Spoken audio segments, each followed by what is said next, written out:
The sharp crack of a slap echoed through the Anderson farmhouse, followed by a terrible silence. Beth Miller stood motionless, the sting on her cheek, nothing compared to the pain of betrayal tightening around her heart. The woman across from her, blonde, fierce, and wearing a wedding band identical to the one William had placed on Beth's finger just hours earlier, stared with a mixture of fury and pity. Before we jump back in, tell us where you're tuning in from, and if this story touches you, make sure you're subscribed, because tomorrow I've saved something extra special for you. You really didn't know, did you? Margaret Anderson asked, her voice softening just barely. My husband's been married to me for 8 years. Beth's world tilted sideways. The journey from Boston, the letters exchanged for months, the promises of a new life in Wyoming Territory, all of it built on lies. As William Anderson stepped through the doorway, hat in hand and excuses ready on his lips, Beth realized she was 1,500 miles from home, with no money, no family, and no future.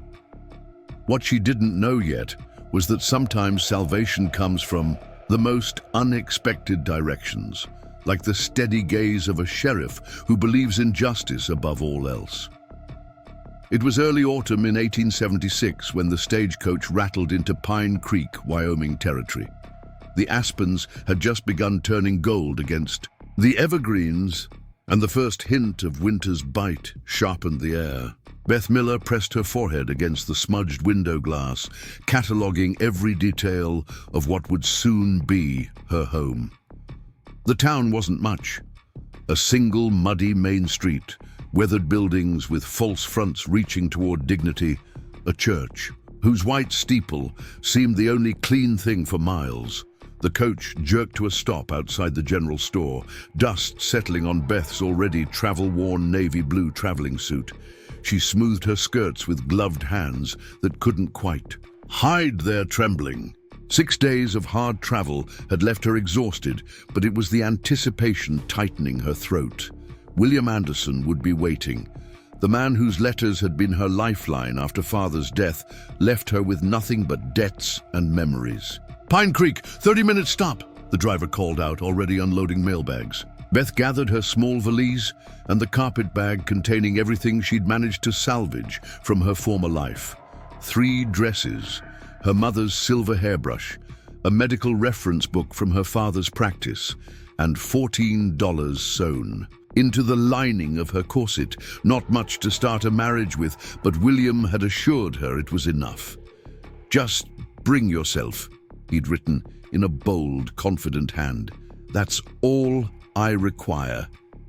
The step down from the coach was higher than expected. Beth stumbled slightly, regaining her balance against the weathered hitching post.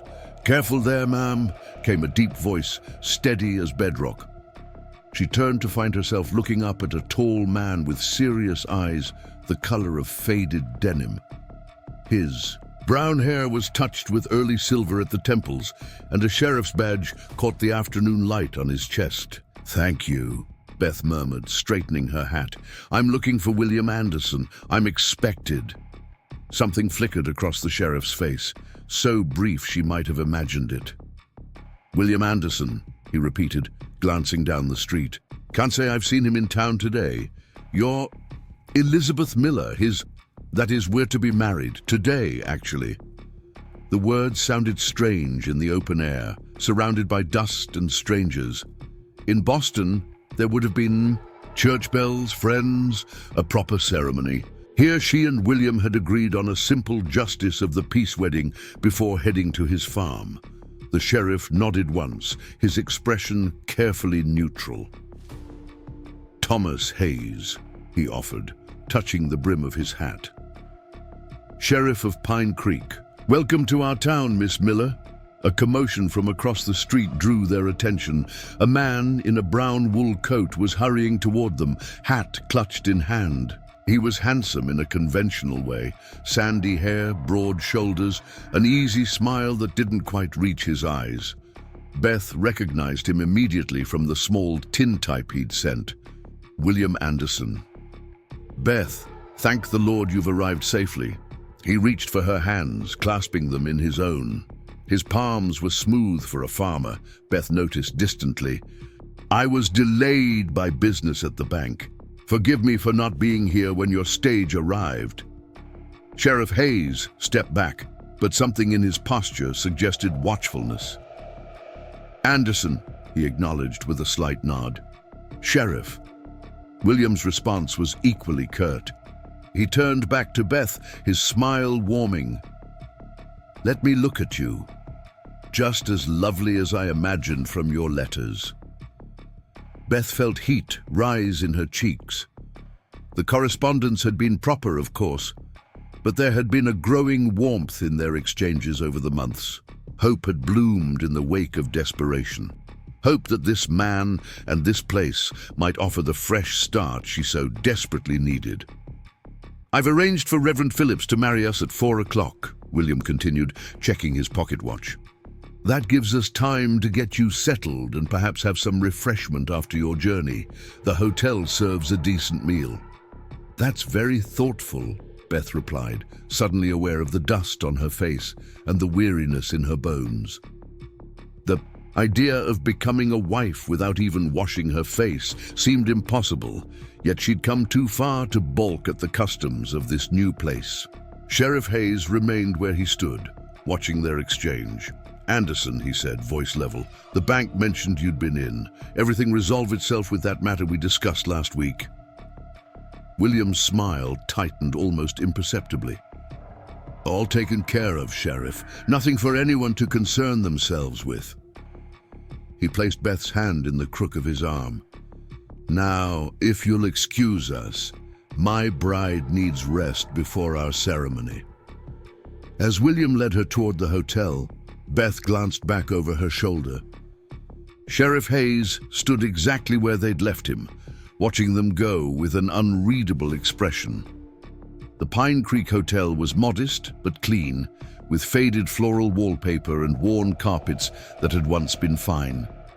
William spoke briefly with the clerk, then handed Beth a key. "Room 12, top of the stairs," he explained. "I've taken the liberty of ordering a bath sent up for you. The ceremony won't be elaborate, but I thought you might appreciate the chance to refresh yourself." Beth's throat tightened with unexpected emotion. After days of hard travel and months of uncertainty, the simple kindness of a hot bath seemed overwhelming. "Thank you," she managed. "That's very considerate." "We'll be partners in all things, Beth," William replied, his voice softening. "I meant what I wrote in my letters. This is a fresh start for both of us." He touched her cheek lightly. "Rest now. I'll return at 3:30 to escort you to the church." Alone in the small room, Beth sank onto the edge of the narrow bed. The mattress was lumpy, the quilt faded, but it was the first moment of privacy she'd had in days. She removed her hat with shaking fingers, unpinned her dark hair, and let it fall in waves down her back. In the small mirror over the washstand, her reflection showed a woman she barely recognized. Eyes too large in a pale face, tension lines around her mouth that hadn't been there 6 months ago when her father was still alive. Boston seemed a lifetime away, the creditors calling at their door, the whispers from former family friends, the gradual selling of everything they'd owned. It all belonged to another world now. William Anderson represented salvation, a respectable marriage at a time when she'd faced either governessing or worse. When the promised bath arrived, carried up by 2 struggling hotel workers in a copper tub, Beth nearly wept with gratitude. She bathed quickly, efficiently, as she'd been taught, but allowed herself one small indulgence, floating her hair in the water, feeling the dust of travel sluice away. By the time she dried and dressed in her best gown, a serviceable navy silk with modest lace at the collar, William's knock came at her door. The church was small but well-maintained, its wooden pews polished by years of use. Reverend Phillips waited at the altar, a thin man with kind eyes and a nervous habit of adjusting his spectacles. The only witnesses were the Reverend's wife, a shopkeeper William introduced as Mr. Grimes, and surprisingly, Sheriff Hayes, standing at the back of the church with his hat in his hands. The ceremony was brief, the words ancient and familiar. Beth spoke her vows clearly, accepting William Anderson as her husband with the sense that she was stepping off a cliff, hoping the ground would rise to meet her. When it was done, when the ring was on her finger and the Reverend had pronounced, "The man and wife," William kissed her cheek chastely and whispered, "Welcome to your new life, Mrs. Anderson." Outside, the late afternoon sun cast long shadows across the church steps. Mr. Grimes shook William's hand heartily, offering congratulations while Mrs. Preparing and narrating this story took us a lot of time, so if you are enjoying it, subscribe to our channel. It means a lot to us. Now back to the story. Philip squeezed Beth's fingers and promised to call on her once she was settled. Sheriff Hayes approached last, his expression still carefully composed. "Congratulations," he said, addressing them both but looking at Beth. "Marriage is a fine institution when built on honesty." William's hand tightened on Beth's elbow. "Thank you for attending, Sheriff. We should be getting to the farm before dark." "Of course." Hayes nodded to Beth. "Mrs. Anderson, should you need anything while settling into our community, the sheriff's office is always open." Something in his tone gave Beth pause. There was meaning beneath his words, an offer beyond simple courtesy. Before she could respond, William was steering her toward a wagon parked nearby. "Our chariot awaits," he said with forced lightness. "Not as fine as what you're used to in Boston, I imagine, but reliable."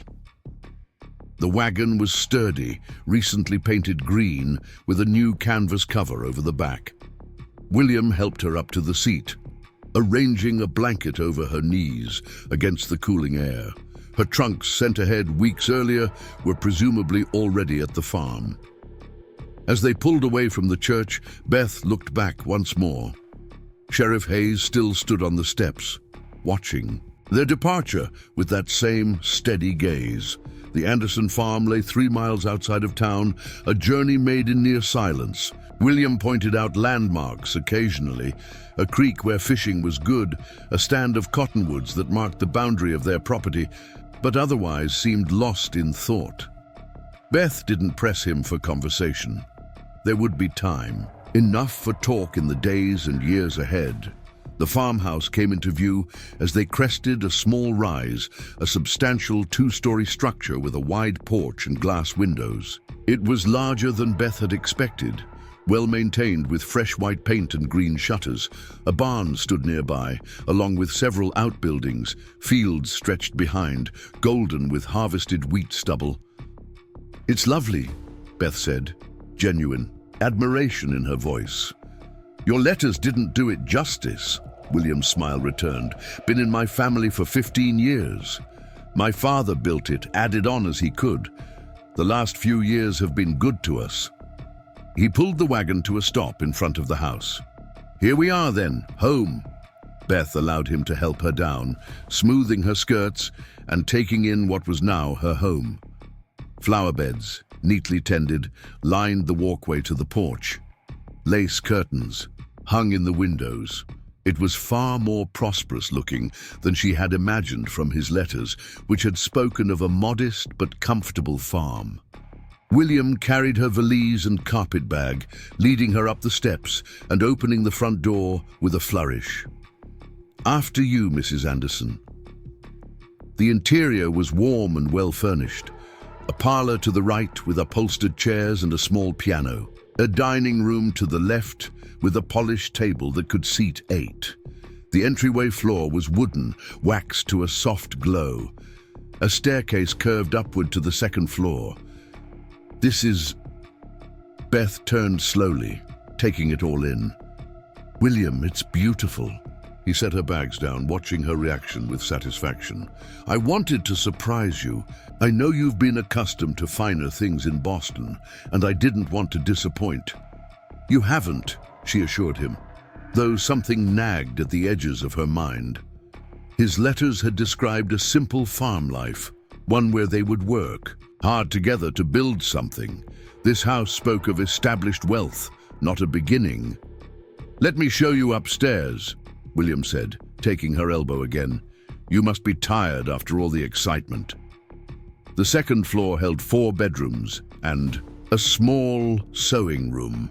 William led her to the largest bedroom at the front of the house, overlooking the yard and the road beyond. The furniture was heavy, carved oak, a large bed with a headboard that nearly touched the ceiling, a matching dresser with an oval mirror, a washstand with a porcelain basin and pitcher. "This will be your room," William said, setting her bags on a blanket chest at the foot of the bed. "My room?" Beth echoed, confusion clouding her initial delight. William's smile didn't waver. "I thought you might appreciate your own space at first, to adjust, to feel comfortable. My room is just across the hall. We have time to settle into our new arrangement."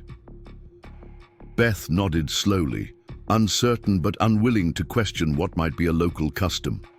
In Boston, such an arrangement would be scandalous for newlyweds, but perhaps things were different here. Perhaps this was kindness on his part, giving her time to know him better before sharing a bed. "I'll let you freshen up," William continued smoothly. "I need to check on the livestock before dark. There's cold supper in the kitchen when you're ready.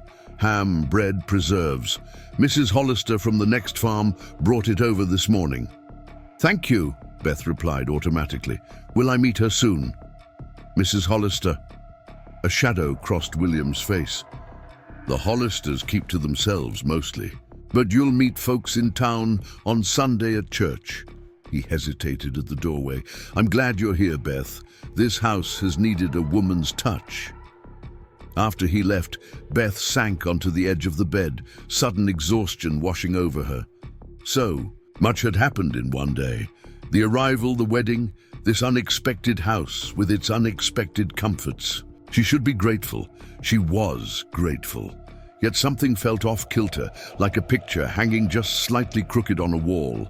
She unpacked slowly, hanging her few dresses in the massive wardrobe that smelled faintly of cedar and lavender.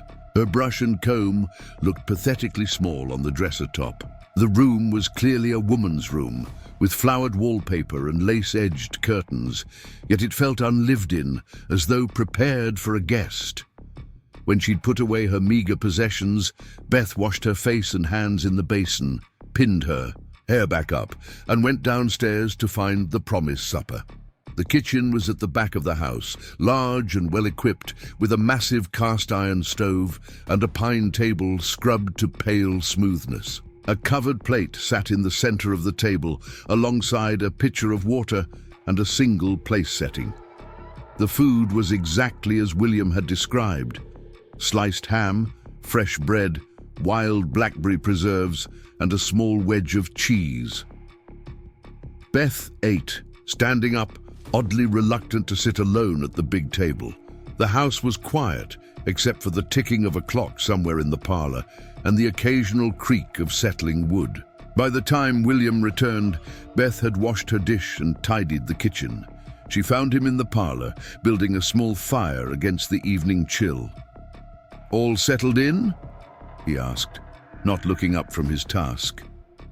"Yes, thank you." Beth stood awkwardly in the doorway, unsure of her place in this room, in this house. "The farm seems very prosperous." William nodded, striking a match to the kindling. "Good years and careful management. My father wasn't much of a businessman, but I've managed to turn things around since taking over."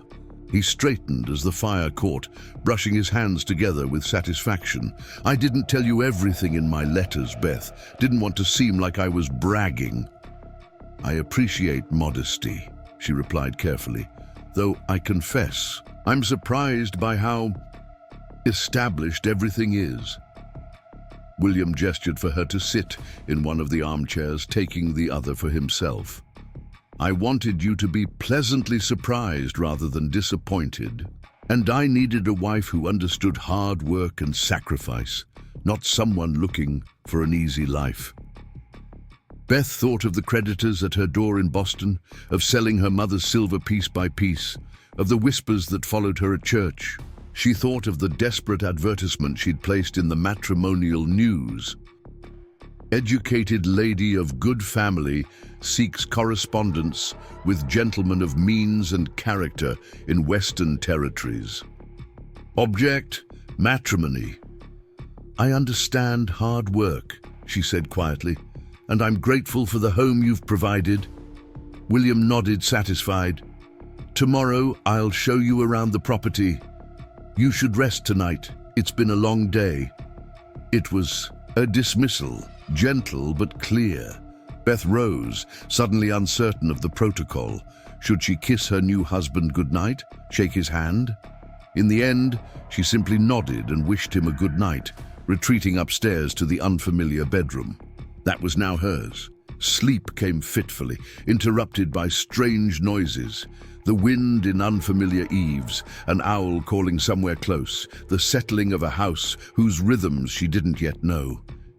In the darkest part of night, Beth thought she heard the sound of a wagon or carriage arriving, followed by voices too muffled to make out.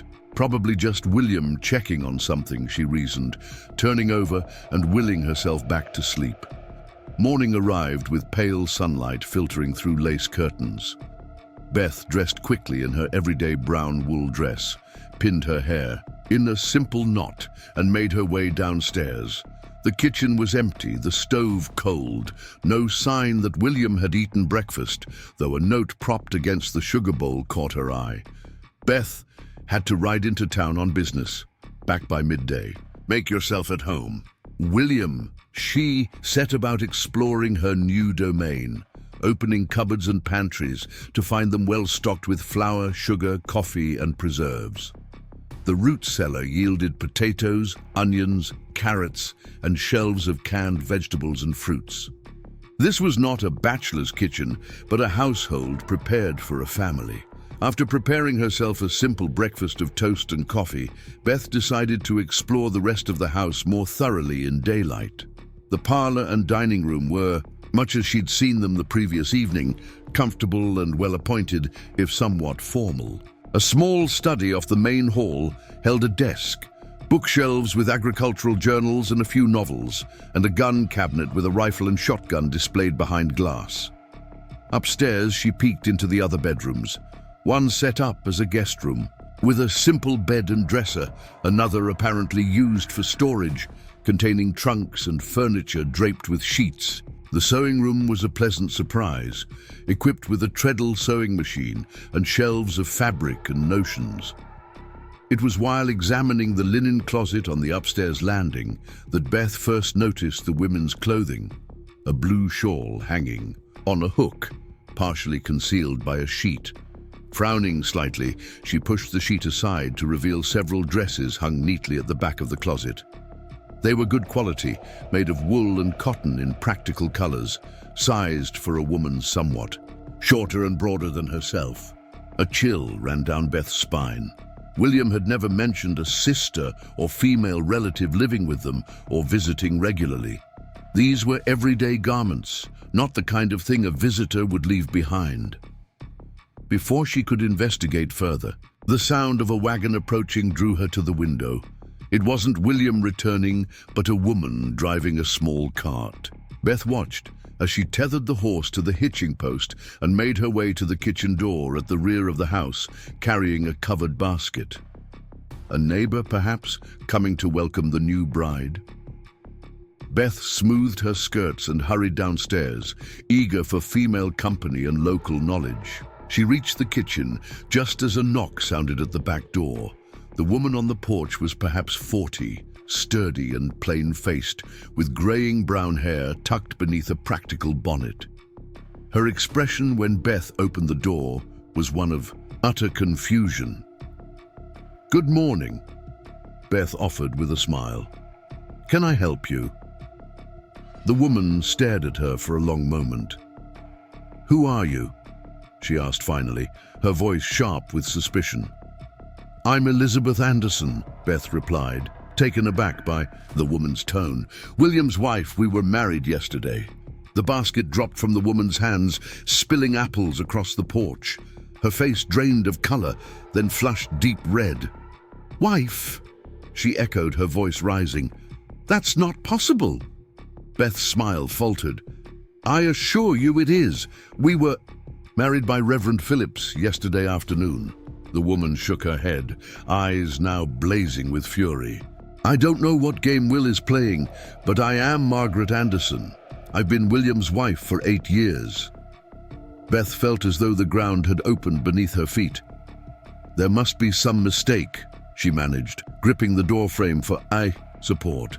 "Oh, there's been a mistake, all right," Margaret snapped, pushing past Beth into the kitchen. She looked around wildly, as though searching for evidence of a joke or a lie.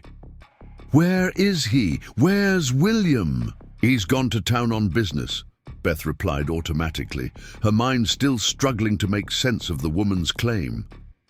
"He left a note." Margaret snatched the paper from the table, reading it with a snort of disgust. "Of course he's gone. Coward couldn't face us both at once." She crumpled the note in her fist. How long? How long have you been corresponding with my husband?" 6 months, Beth whispered, the full horror of the situation beginning to dawn on her. "After my father died in Boston, he advertised for a wife in the matrimonial news." "A wife," Margaret repeated, her laugh bitter and broken. "While I was visiting my sister in Denver for the summer, while I was nursing her through typhoid, he told me he'd be too busy with harvest to write regularly." She sank into a kitchen chair, the anger in her face giving way to devastation. 8 years of marriage, and this is what it comes to. Beth stood frozen by the door, unable to speak or move. The room seemed to spin around her, details suddenly taking on new significance. The woman's clothing in the linen closet, the established nature of the household, William's insistence on separate bedrooms. She had been deceived completely, brought halfway across the country to become an adulteress without her knowledge. "I didn't know," Beth said finally, her voice small and hollow. "I swear to you, I had no idea he was married." Margaret looked up at her, eyes narrowing as she took in Beth's obvious shock. "No," she said after a moment, "I don't suppose you did. Will's always been good at only telling the parts of the truth that suit him." She studied Beth more carefully. "How old are you?" 26. "And what did my husband promise you? A good life, security, children?" Beth nodded mutely. Margaret sighed heavily, some of the hostility leaving her posture. "He promised me the same once. Some of it he even delivered." She gestured around. "The kitchen. This house, this farm. We built it together. My dowry paid for the first 50 acres. My back broke alongside his planting that first wheat crop." Her voice cracked slightly. "And now he brings another woman into my home, calls her his wife." The enormity of what had happened, what was still happening, crashed over Beth in waves. She had no money to return to Boston, no position waiting for her there, no family to take her in. She was, for all practical purposes, stranded in Wyoming with a fraudulent marriage certificate and a rightfully furious woman whose husband had betrayed them both. "I should go," Beth said suddenly, though she had no idea where. "This is your home. I have no place here." "Go where?" Margaret asked with the first hint of sympathy in her voice. "Back to town, to tell everyone William Anderson married you while already having a wife? That would create a fine scandal for all three of us." Before Beth could respond, the sound of hoofbeats approaching at speed drew both women's attention. To the window, William's bay gelding thundered into the yard, its rider looking harried and wild-eyed. He'd clearly ridden hard from town. "He knows," Margaret said flatly. "Someone must have told him I was back early from Denver." William burst through the front door, calling Beth's name with desperate urgency. He stopped short in the kitchen doorway, face draining of color as he took in the tableau before him, his new bride and his actual wife sitting at his kitchen table with the evidence of his deception laid bare between them. "Margaret," he breathed, shock and dismay evident in every line of his body. "You're not due back for another week." "Sarah took a turn for the better," she replied coldly. "I sent a telegram last week telling you I'd be home today. Funny how it never reached you." William swallowed hard, glancing between the two women. "I can explain," he began, though his voice lacked conviction. "Can you?" Margaret's tone could have frozen the August sun. "Can you explain why there's another woman in my house wearing a ring identical to mine? Why Reverend Phillips performed a marriage ceremony for you yesterday? Why the whole town thinks you've been a lonely widower these past months?" William blanched. "You don't understand the position I was in." "Then enlighten us," Beth interrupted, finding her voice at last. Her initial shock had burned away, replaced by a cold, clear anger. "Tell us both why you lied. What position could possibly justify such deceit?" William's shoulders slumped, the bluster leaving him all at once. He looked older suddenly, defeated. "The bank," he said quietly. "The bank was going to foreclose. 3 bad harvests in a row, the cattle disease last spring. I needed money." Margaret stared at him incredulously. "What does that have to do with marrying another woman?" "Beth's father was a doctor in Boston," William said, as though this explained everything. I assumed there would be an inheritance." The silence that followed his words was profound, broken only by the ticking of the clock in the parlor. Beth felt a hysterical laugh building in her throat and swallowed it down ruthlessly. "There was no inheritance," she said finally, each word precise and cutting. "Only debts, which I made clear in my letters. I came here with exactly $14 to my name." William's face crumpled. "I was desperate," he whispered. "The bank gave me until October 1st to come up with the payment or lose everything. I thought I could figure something out once you were here." "So your plan was to commit bigamy and then—" "What? Ask my non-existent wealthy relatives for money?" Beth's voice rose despite her efforts to control it. "Or did you plan to keep us both here in the same house like some sort of shameful secret?" "Of course not," William protested weakly. "I was going to tell you the truth eventually, once the farm was secure. We could have come to an arrangement." Margaret stood so abruptly her chair crashed to the floor behind her.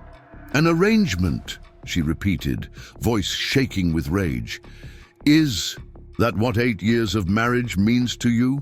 An arrangement that can be set aside when inconvenient?" She advanced on William, finger jabbing at his chest. "Get out of my sight before I take the shotgun to you, William Anderson. Get out of my house." William backed away, hands raised placatingly. "Maggie, please." The slap caught him across the face with enough force to snap his head to the side. "Don't you dare call me that," Margaret hissed. "Not ever again." William stood frozen for a long moment, a red handprint blooming on his cheek. Then, without another word, he turned and fled the kitchen. Moments later, they heard the sound of his horse galloping away from the farm. The two women stood in silence, united momentarily by the sheer magnitude of his betrayal. "What will you do?" Margaret asked finally, turning to Beth with an expression that had lost its fury, leaving only weariness in its wake. Beth touched the ring on her finger, the symbol of false promises that had brought her to this moment. With deliberate care, she removed it and placed it on the table between them. "I don't know," she admitted. "I can't go back to Boston, but I can't stay here either." She looked up, meeting the other woman's gaze directly. "For what it's worth, I truly am sorry. If I had known." Margaret nodded once, a gesture of acknowledgement if not quite forgiveness. "It seems we've both been deceived by the same man." The tension between them eased fractionally. They were not friends, might never be, but in this moment they were something more complicated. Women whose lives had been irrevocably entangled by one man's desperate choices. The sound of another approaching rider shattered the fragile moment. Both women tensed, but the figure that appeared in the doorway wasn't William returning. Sheriff Thomas Hayes stood there instead, hat in hand, expression grave. "Mrs. Anderson," he said, nodding to Margaret. Then his gaze shifted to Beth, softening with something like regret. "Miss Miller, I think it's time we had a conversation about your husband." Sheriff Hayes stepped fully into the kitchen, his presence filling the small space with quiet authority.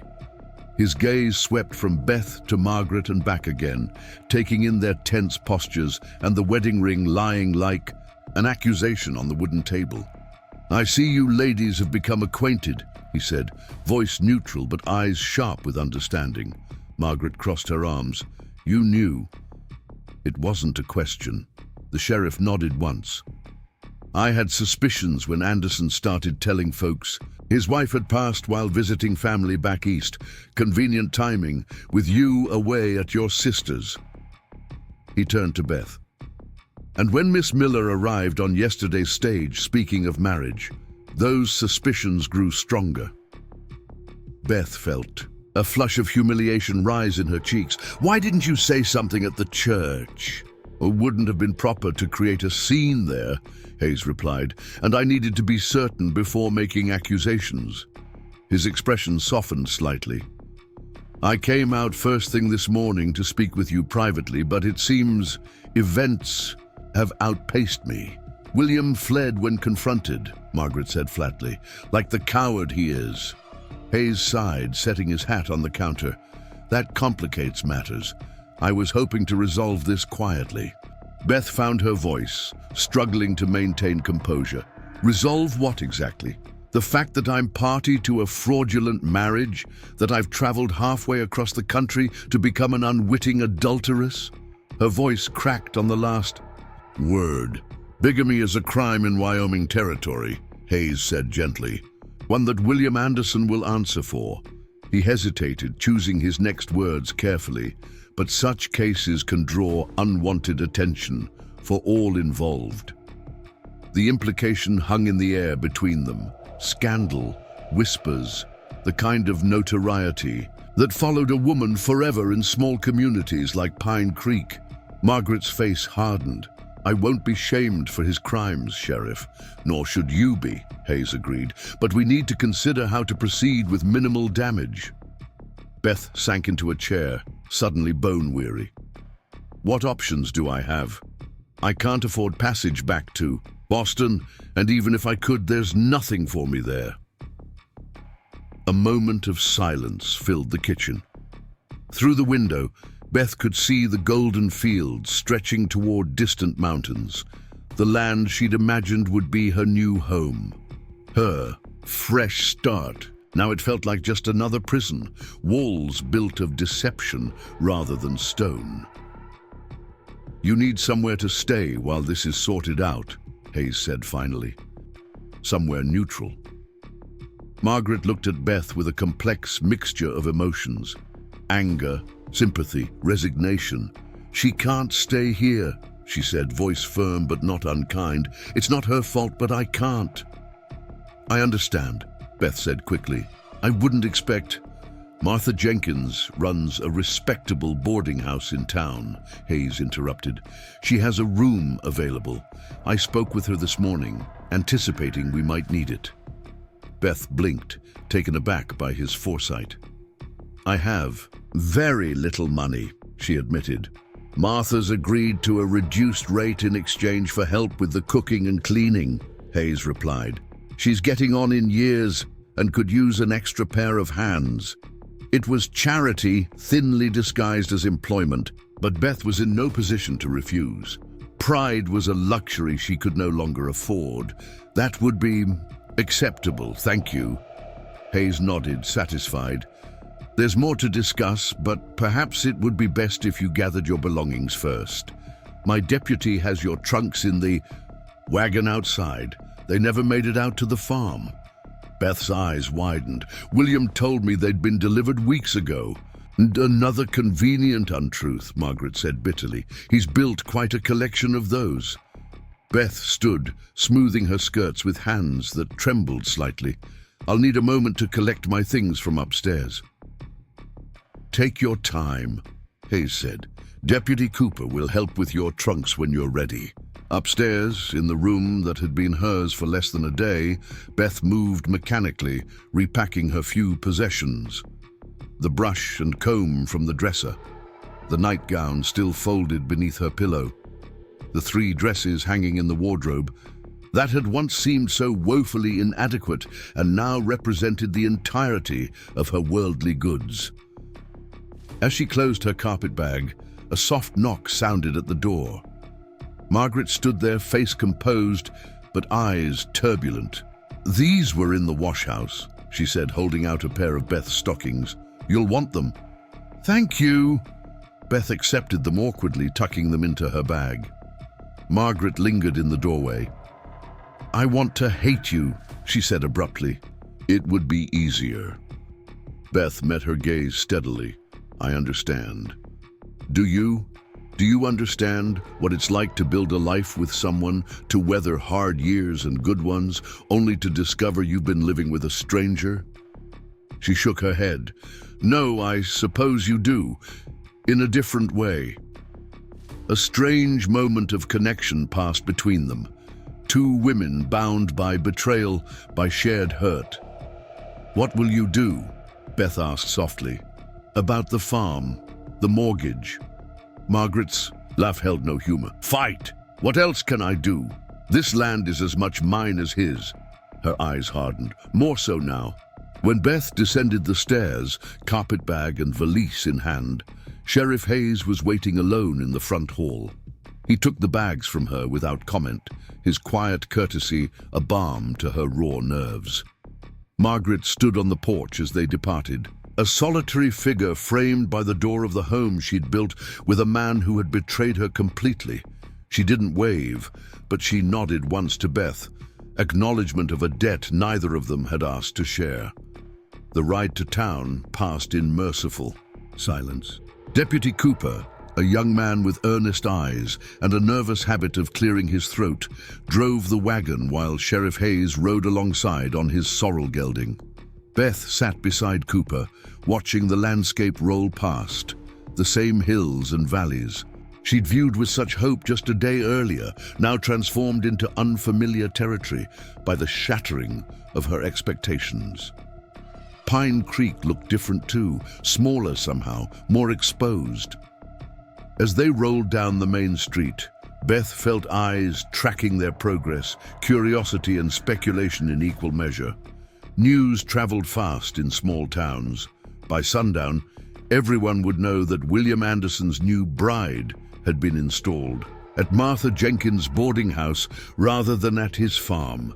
The questions would begin, the whispers would follow. The boarding house stood at the quieter end of town, a 2-story white clapboard structure with green shutters and a wraparound porch lined with rocking chairs. It was neat and well-maintained, with late-blooming hollyhocks flanking the front steps and lace curtains visible in the windows. Martha Jenkins herself emerged as the wagon stopped, a tall, spare woman of perhaps 60, with iron-grey hair pulled into a severe bun and sharp eyes that missed nothing. She wore a practical grey dress with a spotless white apron, and her hands, when she offered one to Beth, were work-roughened but clean. "Mrs. Jenkins," Sheriff Hayes said, touching the brim of his hat respectfully. "This is Miss Elizabeth Miller." Beth noted the careful omission of Mrs. Anderson. Another kindness. Miss Miller. Martha's handshake was brief, but not unfriendly. "Sheriff Hayes has explained your situation, or enough of it. The rest ain't my business, unless you choose to make it so." Relief washed through Beth at the older woman's matter-of-fact tone. No pity, no judgment, just practicality. "Thank you for taking me in," Beth said. "I'm grateful for the opportunity to earn my keep." Martha nodded approvingly. Good. I can't abide idle hands or wagging tongues. You'll have the back room upstairs, small but private, with its own stove for winter. Meals are at 6, noon, and 6 again. Sundays off unless there's guests needing tending. She turned, heading back up the steps. Come along then. No sense standing about where the whole town can gawk. Deputy Cooper unloaded Beth's trunks while Sheriff Hayes accompanied her inside. The boarding house interior was clean and modestly furnished. A parlor to the right where 2 elderly men sat playing checkers, a dining room to the left with a long table set for 8, and stairs directly ahead leading to the upper floor. Martha runs a tight ship, Hayes murmured as they followed her up the stairs. But she's fair and discreet. No one stays here who can't respect her rules. The room was indeed small, but meticulously clean. A narrow bed with a patchwork quilt, a washstand with pitcher and basin, a chest of drawers, and a small writing desk beneath the window that overlooked the back garden. A round cast-iron stove stood in the corner, currently cold in the late summer heat. Privy's out back, Martha explained, opening the window to let in fresh air. Bathrooms down the hall, tub and hot water available Wednesdays and Saturdays. Extra blankets in the chest. Any questions? Beth shook her head, momentarily overwhelmed by the rapid transition. Yesterday she had arrived in Pine Creek, a mail-order bride, full of trepidation but hope. Today she was... what?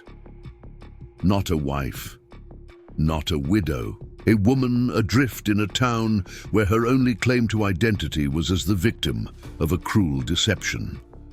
As though reading her thoughts, Sheriff Hayes spoke.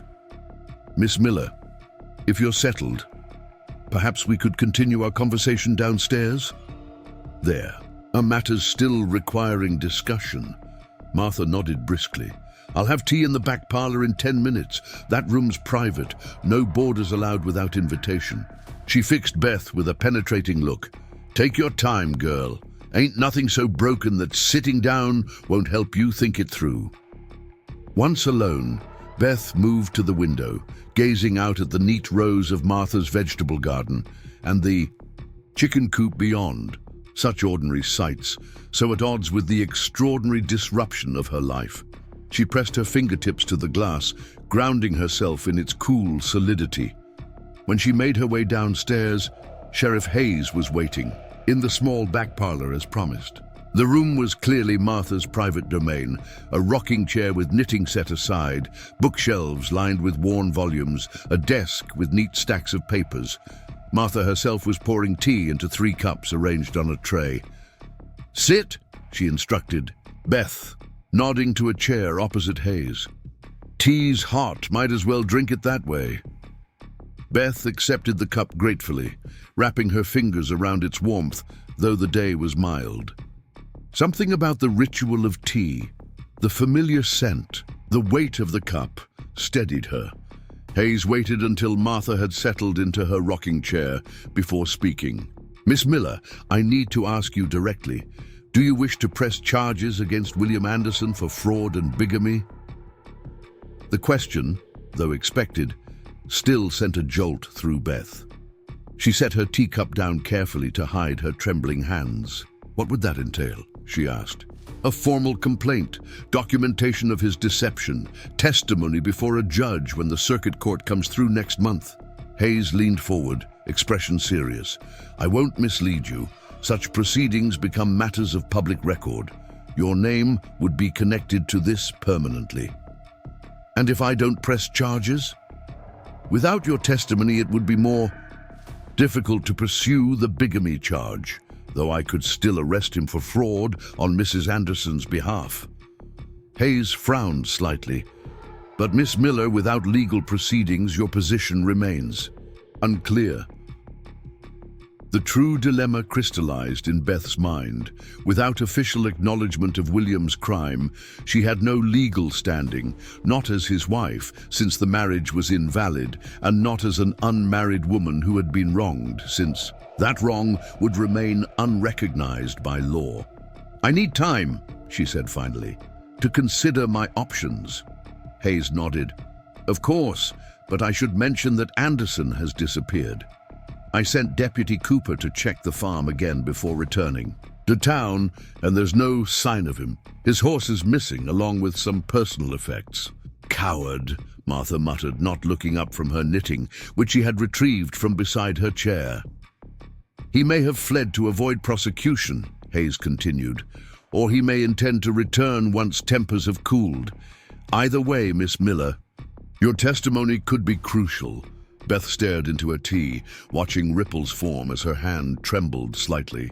What would happen to Margaret, to Mrs. Anderson, if her husband goes to prison? Hayes exchanged a glance with Martha. That would depend on many factors. The bank's patience, the farm's productivity, the community's support. William spoke. Of debts, Beth said. He claimed the bank was threatening foreclosure. First I've heard of it, Hayes replied, frowning. Though Anderson's spent more freely these past few months than a man in financial distress might be expected to. Martha set her knitting aside.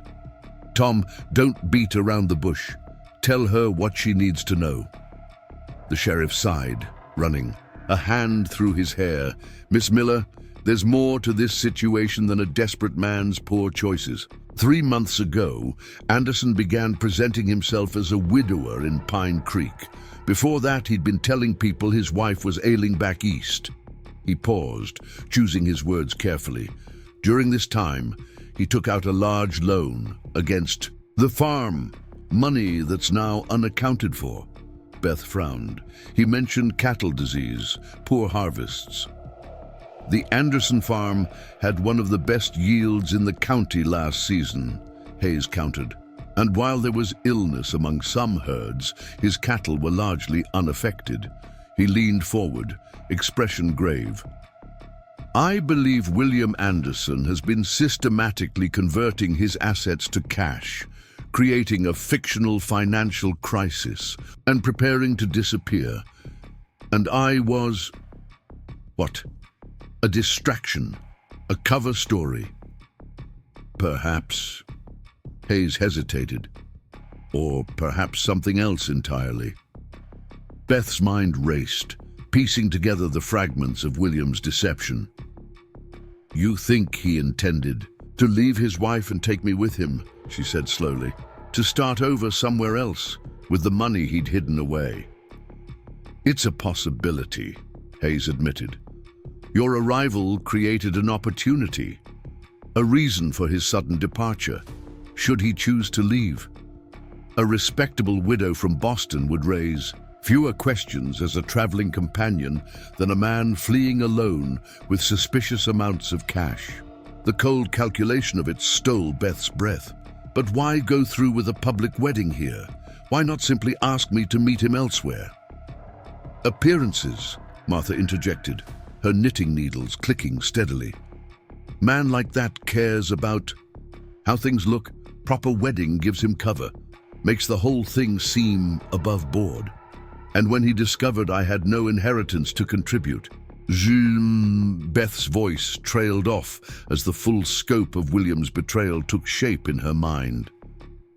Then perhaps you became a liability rather than an asset, Hayes finished grimly. A shiver ran through Beth, despite the warm afternoon. You believe I might be in danger? Hayes straightened, expression resolute. I don't know.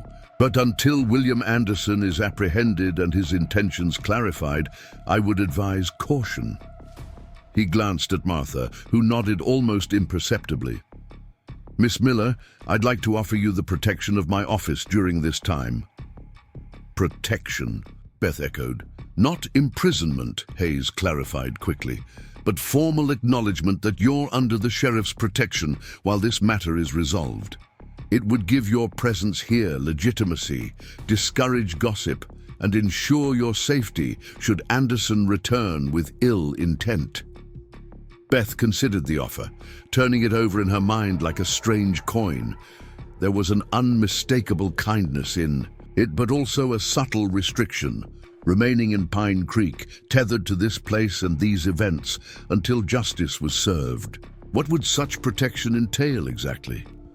Regular check-ins, accompaniment when traveling outside town, my personal guarantee of your safety and reputation. Hayes met her gaze directly. And in return, your eventual testimony against Anderson, should he be apprehended. It was a bargain, protection for cooperation. Yet beneath the official transaction, Beth sensed something more genuine in the sheriff's concern. Whatever his motivations, his offer represented the closest thing to security she'd encountered since her father's death. "Very well," she said finally. "I accept your protection, Sheriff Hayes." Relief flickered across his face, quickly masked by professional composure. "Thank you, Miss Miller. We'll make this as painless as possible." Martha snorted softly. "Ain't nothing about being deceived that's painless, Tom. Girl's got a hard road ahead no matter how you smooth it." She fixed Beth with a penetrating look. "But you'll weather it. Got that look about you. Bend, don't break." It was an assessment rather than encouragement. Yet Beth found herself strangely comforted by the older woman's blunt confidence. As Sheriff Hayes prepared to leave, promising to return the following day with any news of Anderson's whereabouts, Beth found herself reluctant to be left alone with her thoughts. "Sheriff," she said impulsively, "what happens now? To me, I mean. Beyond waiting for William to be found." Hayes paused at the door, hat in hand. "That depends largely on you, Miss Miller. Pine Creek could use a woman of education and refinement." He offered a small smile. "The town has no proper school yet, for instance. Just Reverend Phillips teaching basic letters in the church basement 3 days a week." "Are you offering me a position?" "Not officially. That would be the town council's decision. But I could speak with them, if teaching interests you." Beth considered the possibility. She had assisted in her father's practice but had no formal medical training. Her education, while comprehensive for a woman, had been oriented toward being an accomplished wife and hostess, not a professional. "I've never taught formally," she admitted, "though I tutored younger children when I was in school. Worth considering, at least." Hayes settled his hat on his head. "In my experience, Miss Miller, the best remedy for personal troubles is useful work and honest company. Martha provides the latter in abundance. The former may take some finding, but it's out there if you're willing." After he had gone, Beth helped Martha wash the teacups in comfortable silence. The older woman's presence was steadying, neither overly solicitous nor coldly distant. She directed Beth in small tasks around the boarding house for the remainder of the afternoon, providing practical orientation that required no discussion of personal matters. By the time supper arrived, a simple but hearty meal of ham, beans, and cornbread served family style at the long dining room table. Beth had been introduced to the boarding house's other residents, Mr. Fletcher and Mr. Simmons, the elderly checker players who had once been partners in a mining venture, Miss Abigail Ward, a middle-aged woman who served as the town's seamstress, and Mr. Thaddeus Green, a quiet man with ink-stained fingers who worked for the territorial newspaper in the next town over. None asked direct questions about Beth's presence, though curiosity was evident in their careful conversation and sidelong glances. Martha had clearly established boundaries about prying, and her boarders respected them, whatever private speculations they might harbor. That night, alone in her narrow bed, Beth stared at the unfamiliar ceiling and allowed herself to fully feel the magnitude of what had happened. The marriage that wasn't a marriage. The home that wasn't hers to claim. The man who had woven such elaborate falsehoods to secure her presence, only to flee when confronted with his duplicity. Tears came finally, not the violent sobs of fresh grief, but the steady, quieter tears of a woman facing harsh reality. Boston was lost to her. The future she'd imagined as Mrs. William Anderson had never existed. All that remained was the present moment and whatever she could build from it. Morning arrived with pale sunlight and the smell of coffee drifting up from the kitchen below.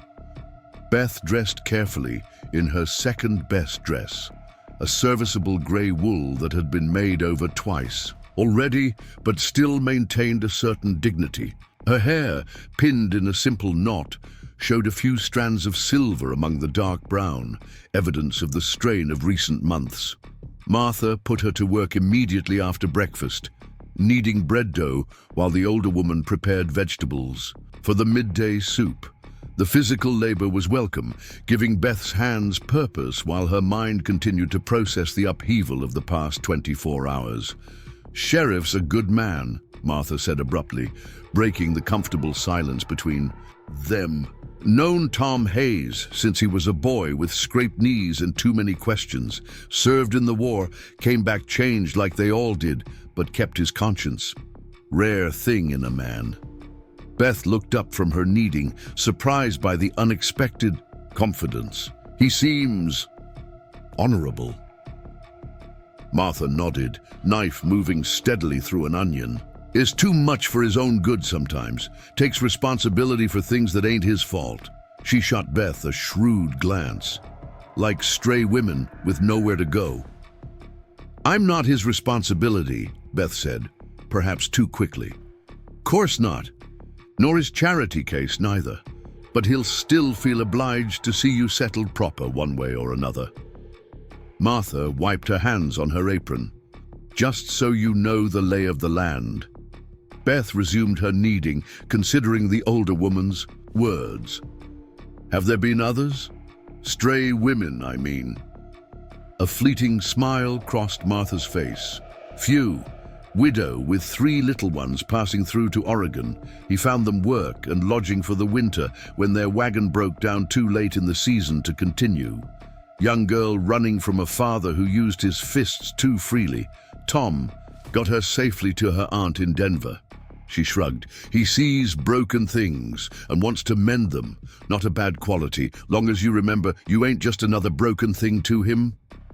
Before Beth could respond to this cryptic assessment, a knock sounded at the kitchen door. Deputy Cooper stood there, hat in hand, shifting uncomfortably from foot to foot. "Morning, Mrs. Jenkins, Miss Miller," he said, nodding to each in turn. "Sheriff sent me to fetch Miss Miller if she's available. There's been a development." Beth wiped flour from her hands, apprehension rising in her chest. "Has William been found?" Cooper's expression was carefully neutral. "Sheriff asked me not to say more, ma'am. He's waiting at the office." Martha shooed Beth toward the door. "Go on then. Bread can wait." She fixed Cooper with a stern look. "You bring her straight back when Tom's done with her, Samuel Cooper. No parading her past the nosy folks at the Mercantile."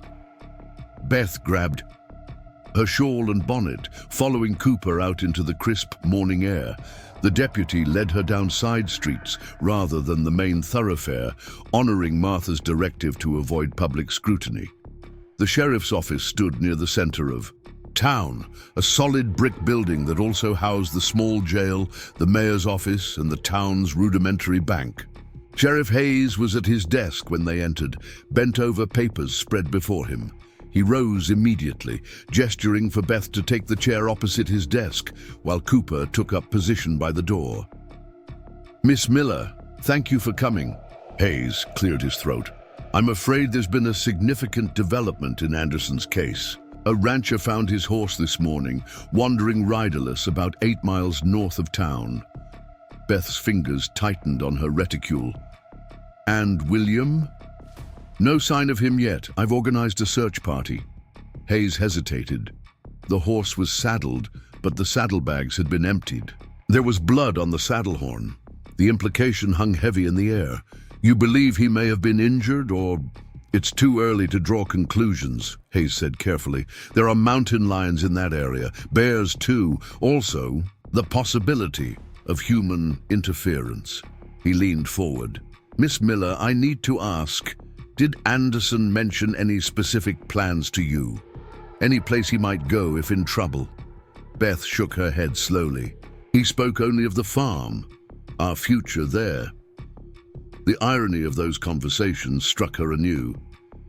He did mention having a brother in California once, I believe. Said they weren't close. Hayes nodded. James Anderson. We've already sent a telegram, though I doubt William would seek him out. He sighed, rubbing the back of his neck. There's something else you should know. I spoke with the bank manager this morning. Anderson withdrew a substantial sum 2 weeks ago, nearly $500. That's... Beth trailed off, trying to comprehend the amount. It represented more money than she'd seen in years. A significant amount, Hayes finished, supposedly for breeding stock, but no purchases have been made. He tapped the papers. On his desk, combined with other withdrawals over the past few months, Anderson has liquidated nearly $2,000 from his accounts. Money that's now missing, along with the man himself. The pieces aligned with terrible clarity in Beth's mind. You think he planned to disappear all along, that I was just part of his exit strategy? Hayes nodded grimly. It seems increasingly likely. Whether he's now chosen to disappear alone or whether something has happened to him remains to be seen. Beth sat perfectly still, absorbing this latest revelation. The magnitude of William's deception continued to expand, each new detail more damning than the last. She had been a pawn in a game whose rules and purpose she was only beginning to comprehend. If he's gone, she said carefully, truly gone of his own volition, what happens? To Margaret, to the farm? That would depend on legal proceedings, creditors' claims, and whether Anderson left a will. Hayes frowned. Though I suspect Margaret has a stronger legal position than might first appear, she mentioned her dowry funded the initial purchase. Beth nodded. She said it paid for the first 50 acres. Then, she may have recourse to reclaim at least that portion of the property. He leaned back in his chair. But Miss Miller, what of your position? If Anderson has fled or met with foul play, your situation remains precarious. The blunt assessment should have frightened her, but Beth found herself oddly calm. The worst had already happened. She had been deceived, transplanted, and abandoned. What remained was simply the practical matter of survival, something she had already faced in Boston after her father's death. I understand my position, Sheriff, she said firmly. I'm neither wife nor widow, just a woman who was deceived. But I am not without resources. She straightened her shoulders. You mentioned teaching possibilities. I would like to pursue that if the town council is amenable. Hayes studied her with something like admiration. I'll arrange a meeting. In the meantime, are you comfortable remaining at Martha's boarding house? Yes? Mrs. Jenkins has been very kind? Good. He hesitated, then pressed on. Miss Miller, until we know Anderson's whereabouts and intentions with certainty, I must insist that my offer of protection remains in effect. Would you permit Deputy Cooper to escort you on any necessary errands in town, at least for the time being? The request was framed as a courtesy, but Beth recognized the genuine concern behind it. Whether William had fled voluntarily or met with violence, the circumstances surrounding his disappearance posed potential danger to those connected with him, particularly the woman who had unwittingly participated in his bigamous charade. Of course, she agreed, though I wouldn't want to impose on Deputy Cooper's duties. No imposition, Cooper piped up from his position by the door. Happy to help, Miss Miller. Hayes rose, signaling the end of their meeting. I'll let you know immediately if the search party finds anything. In the meantime, try not to worry. Pine Creek looks after its own, even those who've only just arrived. As Cooper escorted her back to the boarding house, Beth contemplated the sheriff's parting words. Was she one of Pine Creek's own now? A town she'd known for barely 2 days, under circumstances that would normally invite scandal and rejection. Yet Hayes had spoken with such quiet certainty, as though her place here was already established, her belonging assured despite everything. It was a small comfort, perhaps, but in a world where everything solid had proved illusory, Beth found herself clinging to it like a lifeline thrown into churning waters. 3 days passed with no sign of William Anderson. The search parties returned empty-handed, having found nothing beyond the abandoned horse and a few personal effects scattered along a rocky ridge. A hat confirmed to be William's, a torn saddlebag, and a pocket watch that Margaret identified as a gift she'd given him on their 5th anniversary. Sheriff Hayes expanded the search to neighboring communities, sending telegrams with descriptions and inquiries. But the man seemed to have vanished completely. Life at Martha's boarding house settled into a rhythm that Beth found unexpectedly comforting. Each morning she helped prepare breakfast for the boarders, then assisted with laundry or baking or whatever tasks Martha deemed necessary. The physical labor was unfamiliar to a doctor's daughter raised with servants, but Beth found dignity in the work and relief in its mindless repetition. The boarding house residents had accepted her presence without much comment, though Beth occasionally caught curious glances or overheard whispered conversations that ceased when she entered a room. Martha's stern oversight prevented outright questioning, creating a protective bubble around Beth that both isolated and sheltered her. On the 4th morning after William's disappearance, Sheriff Hayes arrived at the boarding house just after breakfast. He found Beth in the kitchen garden, harvesting late summer tomatoes under Martha's supervision.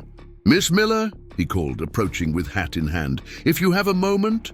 Martha immediately took the basket from Beth's hands. "Go on," she said. "These can wait." Her sharp eyes assessed Hayes. "You bring news, Sheriff?" "Of a sort," he replied, expression neutral. "The town council has agreed to meet with Miss Miller this afternoon regarding the teaching position." Beth brushed soil from her hands, a flutter of anticipation rising in her chest. A teaching position would mean income, purpose, a legitimate place in the community beyond that poor woman Anderson deceived. "That's welcome news," she said, trying to keep her voice steady. "What time shall I be ready?" 2 o'clock at the town hall. I'll escort you." Hayes hesitated. "There's something else we should discuss first. In private, if possible."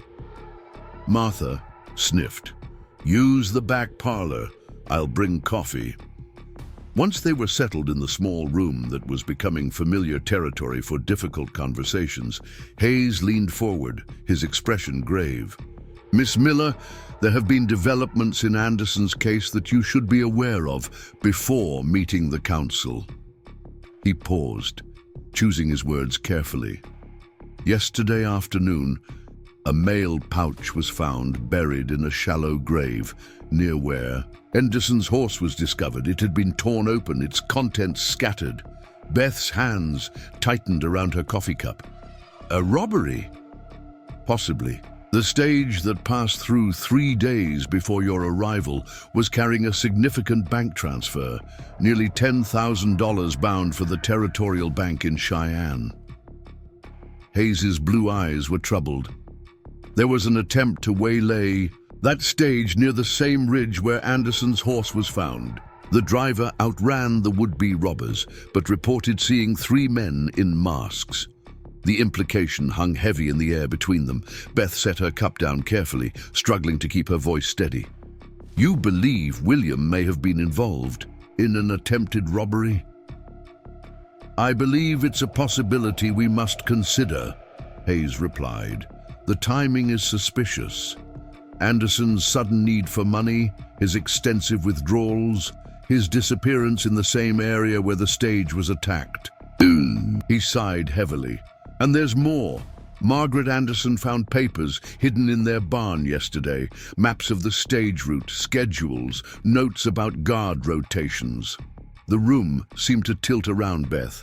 The image of William, the man who had written her such seemingly heartfelt letters, who had spoken of building a life together, as a common thief, was almost impossible to reconcile. "If that's true," she said finally, "then my connection to him puts me in an even more precarious position." Hayes nodded grimly. "There will be questions about how much you knew, whether you were complicit. I know these concerns are baseless," he added quickly, seeing her expression. "But perception matters in a small town like Pine Creek, particularly for a woman alone," Beth said quietly. "Yes." Hayes ran a hand through his hair, a rare gesture of frustration breaking through his usual composure. "I've vouched for your character with the council, explained the circumstances as clearly as possible, but you should be prepared for skepticism, perhaps even hostility from some quarters." Beth straightened her shoulders, a familiar resolve hardening within her. She had faced Boston's polite cruelty after her father's fall from grace. She could withstand Pine Creek's suspicions. "I understand," she said. "Thank you for warning me." Hayes studied her for a long moment, something like admiration flickering in his eyes. "You're a remarkable woman, Miss Miller. Most in your position would have broken down by now." A ghost of a smile touched Beth's lips. "Perhaps I simply haven't had time for breaking down yet, Sheriff." When they arrived at the town hall that afternoon, Beth was dressed in her best remaining outfit, a navy blue walking dress with modest white trim at the collar and cuffs. She had pinned her hair in a simple but elegant knot and wore her mother's cameo brooch, one of the few pieces of jewelry she hadn't been forced to sell in Boston. The overall effect was dignified, if somewhat dated, projecting the image of a respectable woman down on her luck rather than a flighty deceiver. The town council consisted of 5 men seated behind a long table at the front of the small meeting room. Mayor Hargrove, a portly man with mutton-chop whiskers and an air of self-importance. Reverend Phillips, whom Beth recognized from her ill-fated wedding. Mr. Carmichael, the bank manager whose receding hairline seemed to match his receding enthusiasm for the proceedings. Mr. Donnelly, owner of the general store, sharp-eyed and suspicious. And finally, Mr. Bradford, a rancher, whose weathered face revealed nothing of his thoughts. Several townspeople had gathered to observe, sitting in scattered chairs behind Beth. She could feel their eyes on her back as Sheriff Hayes escorted her to the single chair positioned before the council table. Mayor Hargrove cleared his throat. "Importantly, this special meeting of the Pine Creek Town Council is now in session. We are here to consider the application of Miss Elizabeth Miller for the position of school teacher." He peered at Beth over small, wire-rimmed spectacles. "Miss Miller, perhaps you could tell us about your qualifications for this position." Beth folded her hands in her lap, willing them not to tremble. "I received my education at Miss Weston's Academy for Young Ladies in Boston, where I was regularly at the top of my class in literature, mathematics, and French. After graduation, I assisted my father, Dr. Jonathan Miller, in his medical practice, maintaining his records and accounts, as well as tutoring several children of his colleagues." Reverend Phillips leaned forward. "You have experience with children then?" "Yes, Reverend. I taught basic reading, writing, arithmetic, and Bible studies to children ranging from 6 to 14 years of age." Mr. Donnelly snorted softly. "Teaching a few wealthy Boston children is hardly preparation for a frontier classroom, Miss Miller. Our children need practical knowledge, not fancy French or poetry." Beth met his gaze steadily. "I agree completely, Mr. Donnelly. Children here need solid fundamentals and practical applications. Reading well enough to understand contracts and newspapers, mathematics sufficient for managing accounts and measuring land, writing clear enough to communicate effectively with the outside world." She paused. "These are the foundations of education, regardless of location." Mr. Bradford spoke for the first time, his voice surprisingly gentle. "Have you experience with large groups of children? Our school currently has 27 pupils of varying ages and abilities." "I have not taught such a large group formally," Beth admitted. but I have observed effective methods for managing combined classes. My father served on the Boston School Board, and I frequently accompanied him on his inspections. Mayor Hargrove harumphed. Miss Miller, we must address the unusual circumstances of your arrival in Pine Creek. He glanced at Sheriff Hayes, who stood at the back of the room. While we understand you were an unwitting victim in Mr. Anderson's deception, the fact remains that your connection to him raises certain concerns. Here it was, the true purpose behind this meeting, not to assess her qualifications, but to determine whether she was too scandalous to trust with the town's children. I understand your concerns, Beth said carefully. If I may speak plainly, but the mayor nodded, seemingly relieved that she had broached the subject herself. Gentlemen, I came to Wyoming Territory believing I was to marry a respectable widower. I had corresponded with William Anderson for 6 months and had no reason to doubt his character or his claims. When I discovered the truth, that he already had a wife and had deliberately deceived me, I was as shocked and horrified as anyone. She paused, allowing her genuine emotion to show. I cannot undo what has happened, but I can assure you that I had no knowledge of or participation in any deception or wrongdoing. Reverend Phillips nodded sympathetically, but Mr. Carmichael frowned. Sheriff Hayes tells us Anderson may have been involved in criminal activities beyond the bigamy, the banker said. How can we be certain you weren't aware of these plans? A flash of anger rose in Beth's chest, quickly suppressed. Mr. Carmichael, until 4 days ago, I had never set foot in Wyoming Territory. I knew nothing of stage routes or bank shipments. I arrived with $14 to my name and the belief that I was starting a new life as a farmer's wife. She met his gaze. Directly. If I had been party to a conspiracy involving thousands of dollars, do you really believe I would still be here, dependent on Mrs. Jenkins's charity? A murmur ran through the observers behind her. Mr. Bradford's weathered face creased in what might have been a smile. She has a point, Carmichael, the rancher said. Not much of a criminal mastermind if she's stuck teaching our young'uns for $40 a month. Mayor Hargrove cleared his throat again. Yes, well, these are unusual circumstances, to be sure. Miss Miller, would you be willing to accept a probationary appointment? 3 months, after which the council would review your performance and the situation regarding Mr. Anderson? It was less than Beth had hoped for, but more than she had feared. A temporary position would at least give her a chance to prove herself, to establish her place in the community on her own merits, rather than as an extension of William's deception. I would accept those terms, Mayor Hargrove. Very well. The mayor glanced at his fellow council members. Shall we put it to a vote? Those in favor of appointing Miss Elizabeth Miller as schoolteacher on a 3-month probationary basis. Reverend Phillips and Mr. Bradford raised their hands immediately. After a moment's hesitation, the mayor himself raised his hand as well. Mr. Carmichael and Mr. Donnelly exchanged glances before Carmichael reluctantly added his vote. 4 in favor, 1 opposed, Mayor Hargrove announced. The motion carries. Miss Miller, you will begin your duties next Monday morning. The school meets in the church basement from 8 until 3, Monday through Friday. Reverend Phillips will show you the facilities and provide the current materials. Relief flooded through Beth, so intense she felt momentarily lightheaded. Thank you, gentlemen. I will endeavor to justify your confidence.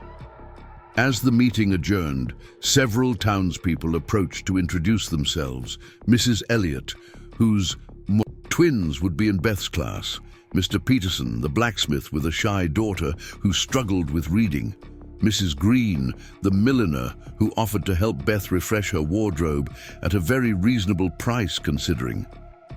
Beth shook hands and exchanged pleasantries, acutely aware of Sheriff Hayes watching from across the room.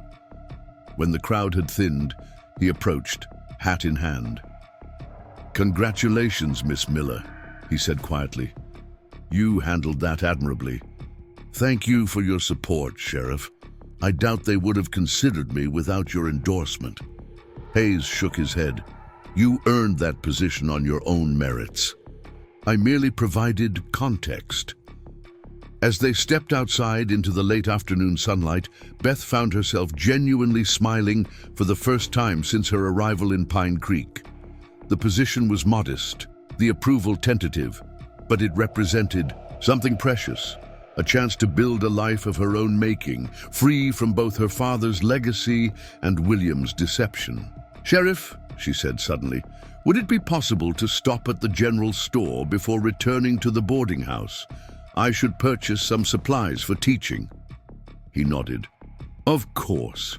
Deputy Cooper can accompany you while I check on a few matters at the office." Despite Mr. Donnelly's opposition to her appointment, his wife proved surprisingly helpful when Beth entered the general store. Mrs. Donnelly was a thin, energetic woman with bright eyes and a practical manner that reminded Beth somewhat of Martha Jenkins. "Teaching supplies? Well now, let me see." Mrs. Donnelly led Beth to a corner of the store where stationery and books were displayed. "Reverend Phillips ordered these primers last spring, and we've slate pencils by the dozen. You'll need chalk. For the board, of course, and perhaps some good foolscap for the older children's composition work." Beth selected her purchases carefully, mindful of her limited funds. Until she received her first month's salary, the $14 sewn into her corset lining represented her entire fortune. As Mrs. Donnelly wrapped the supplies in brown paper, she leaned across the counter. "Pay no mind to my husband's vote. Today," she said in a lowered voice, "George is just cautious by nature. Truth is, we've needed a proper teacher in Pine Creek for years, not just the Reverend teaching basics between his other duties." Beth blinked, surprised by the unexpected alliance. "Thank you, Mrs. Donnelly. I appreciate your encouragement. Call me Harriet. We women need to stick together out here." She handed over the package with a conspiratorial smile. "Stop by for tea sometime. I know all the children in town. Could tell you which ones need extra attention and which ones are too smart for their own good." This small kindness, so unexpected after days of sidelong glances and whispered conversations, brought a lump to Beth's throat. "I'd like that very much," she managed. Deputy Cooper, who had been examining fishing lures with great interest, hurried to take the package from Beth as they left the store. The young man had proven surprisingly unobtrusive in his protective duties, maintaining a respectful distance while remaining vigilantly aware of his surroundings. "Shall we return to Mrs. Jenkins now, Miss Miller?" he asked. "Yes, thank you, Deputy." Beth adjusted her bonnet against the late afternoon sun. "Though perhaps we could walk past the church. I'd like to see the schoolroom, if Reverend Phillips is available." Cooper hesitated. "Sheriff Hayes asked me to bring you directly back after your purchases." "It's on the way," Beth pointed out reasonably, "and in full view of the main street." After a moment's consideration, the deputy nodded. "I suppose that would be all right." The church was quiet when they arrived, with no sign of the Reverend. Beth was about to suggest they continue to the boarding house when a woman emerged from the side door, tall, slender, with auburn hair neatly pinned beneath a modest hat. She carried a Bible and what appeared to be a stack of pamphlets. "Mrs. Phillips," Beth called, recognizing the Reverend's wife from her wedding ceremony. "Good afternoon." Emma Phillips turned, her expression shifting from startled to guarded, to carefully neutral in the space of a heartbeat. "Miss Miller, I heard the council approved your teaching position." "On a probationary basis, yes." Beth approached, Deputy Cooper trailing behind. "I was hoping to see the schoolroom before Monday." Mrs. Phillips hesitated before nodding stiffly. "I suppose that would be sensible. Follow me." She led them around to the church basement entrance, a set of wooden stairs descending from ground level. The room below was large but dimly lit, with narrow windows set high in the stone walls. 6 long benches with attached writing surfaces faced a small raised platform where a scarred desk and blackboard stood. A pot-bellied stove occupied one corner, currently cold in the late summer heat. "We have 27 pupils currently," Mrs. Phillips explained, lighting a lamp that cast long shadows across the room. "Ages 6 to 15, with varying levels of education. Some have attended schools back east, others have never opened a primer."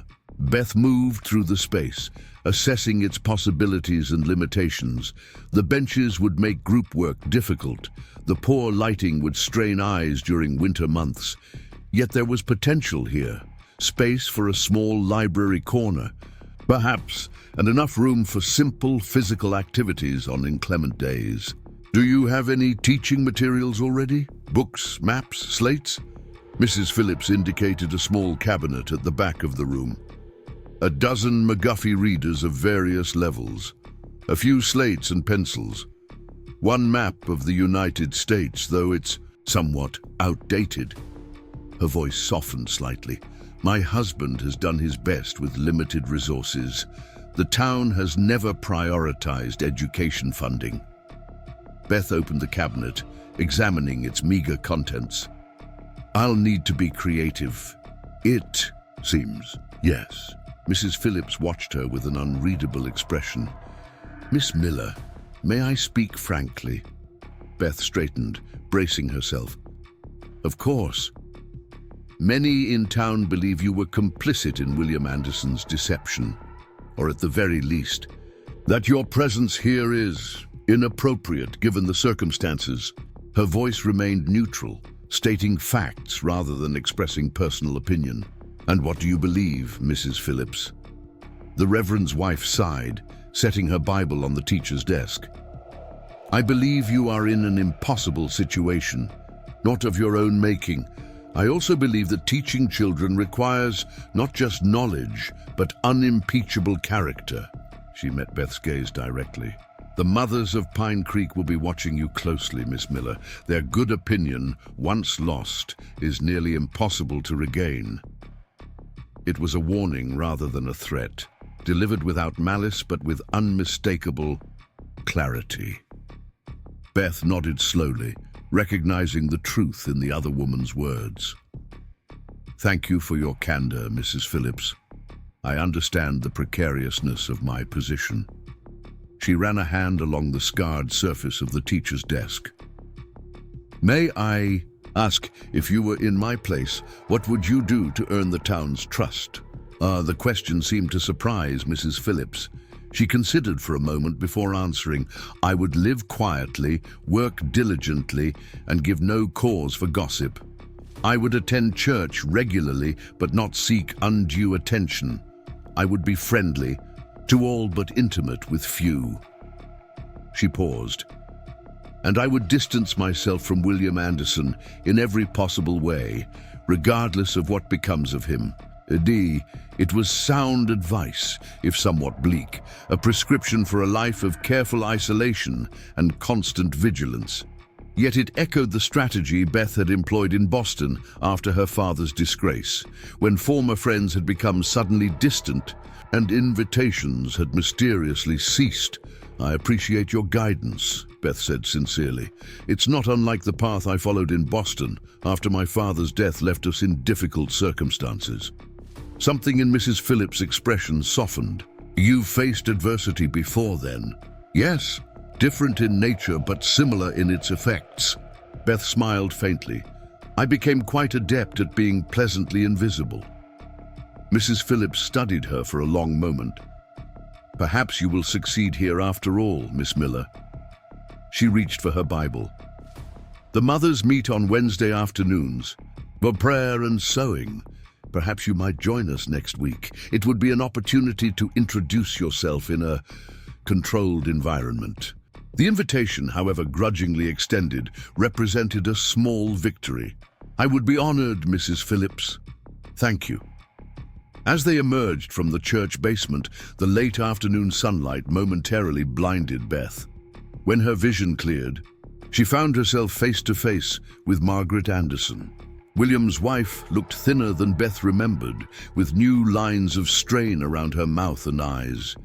She wore a simple brown dress with a faded shawl despite the warm day, as though she needed the extra layer for protection rather than warmth. "Miss Miller," she said, voice flat, "I heard the council gave you the teaching position."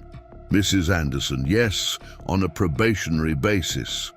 Beth was acutely conscious of Deputy Cooper hovering nearby and Mrs. Phillips watching from the church steps. "How are you faring?"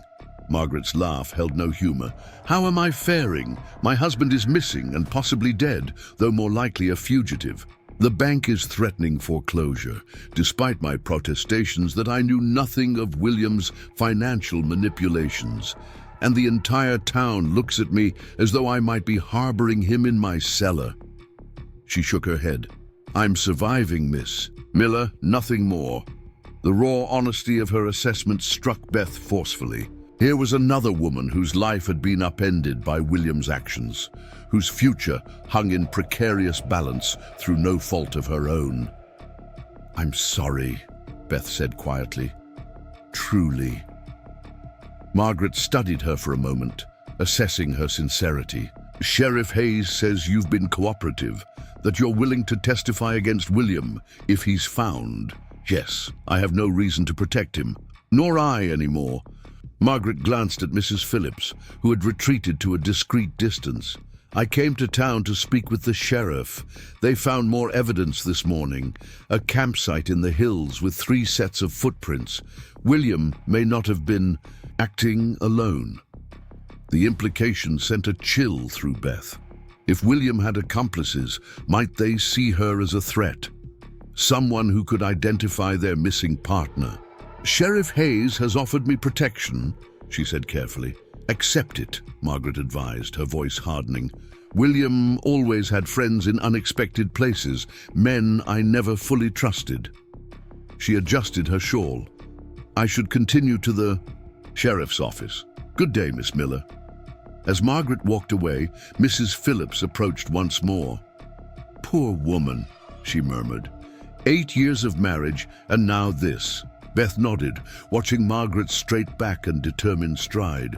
"She's stronger than she knows." "Perhaps the same could be said of you, Miss Miller." Mrs. Phillips offered a small, tentative smile. "Remember, Wednesday at 2 o'clock for the mothers' meeting. Don't be late." Deputy Cooper escorted Beth back to the boarding house in thoughtful silence. The events of the afternoon had left her with a complex mixture of emotions: relief at securing the teaching position, apprehension about the continuing mystery of William's disappearance, and a strange, unexpected kinship with the 2 women she had just encountered. Mrs. Phillips and Margaret Anderson could not have been more different in circumstance or temperament, yet both faced their challenges with a quiet dignity Beth found herself admiring. Martha was waiting on the porch when they arrived, her keen eyes taking in Beth's expression and the package under Cooper's arm. "Well," she demanded, "how did those old goats treat you?" Despite herself, Beth smiled at the older woman's bluntness. "They approved my appointment, Mrs. Jenkins, on a probationary basis." Martha snorted. "Probation, as if you're the criminal instead of that snake Anderson." She waved Cooper away. "Thank you, Deputy. You can tell Tom she made it back in one piece." Once they were alone in the kitchen, Martha poured Beth a cup of tea and settled into a chair across from her. "Now then, tell me everything. Who voted? For, who against, and who needs a swift kick in the backside?" For the first time since arriving in Pine Creek, Beth found herself laughing, a genuine, unexpected sound that seemed to surprise them both. "Mrs. Jenkins, I do believe you're the most direct person I've ever encountered." Martha's weathered face creased in a pleased smile. "Life's too short for dancing around, especially at my age. Now out with it. How does it feel to be the newest schoolmarm of Pine Creek?" "Terrifying," Beth admitted, the humor fading from her voice. "Exhilarating, overwhelming." Martha patted her hand awkwardly, the gesture unpracticed but sincere. You'll manage. Got a good head on your shoulders. She rose to check something simmering on the stove. And you're not alone, whatever. You might think. Got more friends in this town than you realize. Beth sipped her tea, considering the older woman's words. Friends seemed a generous assessment of her current social standing, yet the day had brought unexpected allies. Mrs. Donnelly's offer of insider knowledge, Mrs. Phillips's grudging invitation, even Margaret's candid warning. Small gestures perhaps, but significant in a community where her presence remained a source of discomfort and speculation. "Thank you, Mrs. Jenkins," she said quietly, "for everything."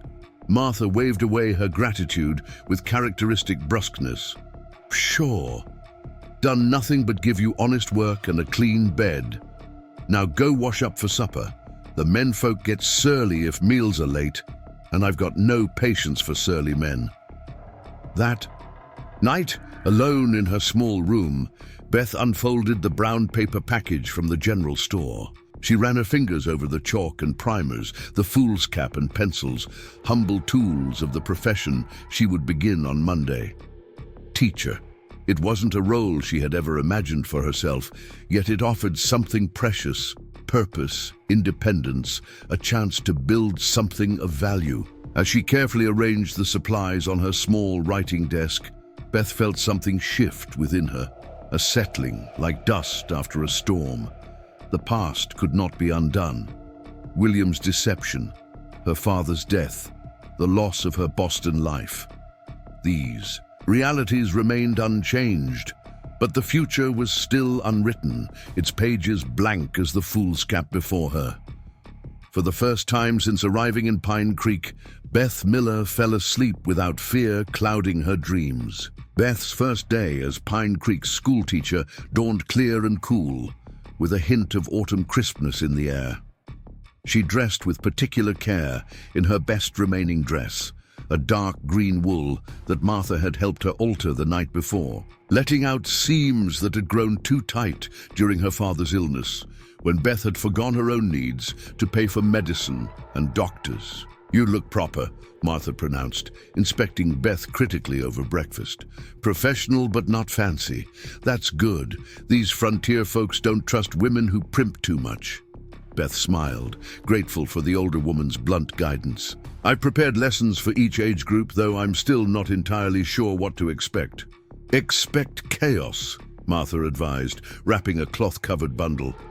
"Biscuits and apple preserves," she explained, handing it to Beth. "Teachers need their strength." The walk to the church was longer than Beth remembered, or perhaps it just seemed so, with anticipation tightening her stomach. Deputy Cooper had appeared promptly at 7:30 to escort her, maintaining Sheriff Hayes's protective oversight.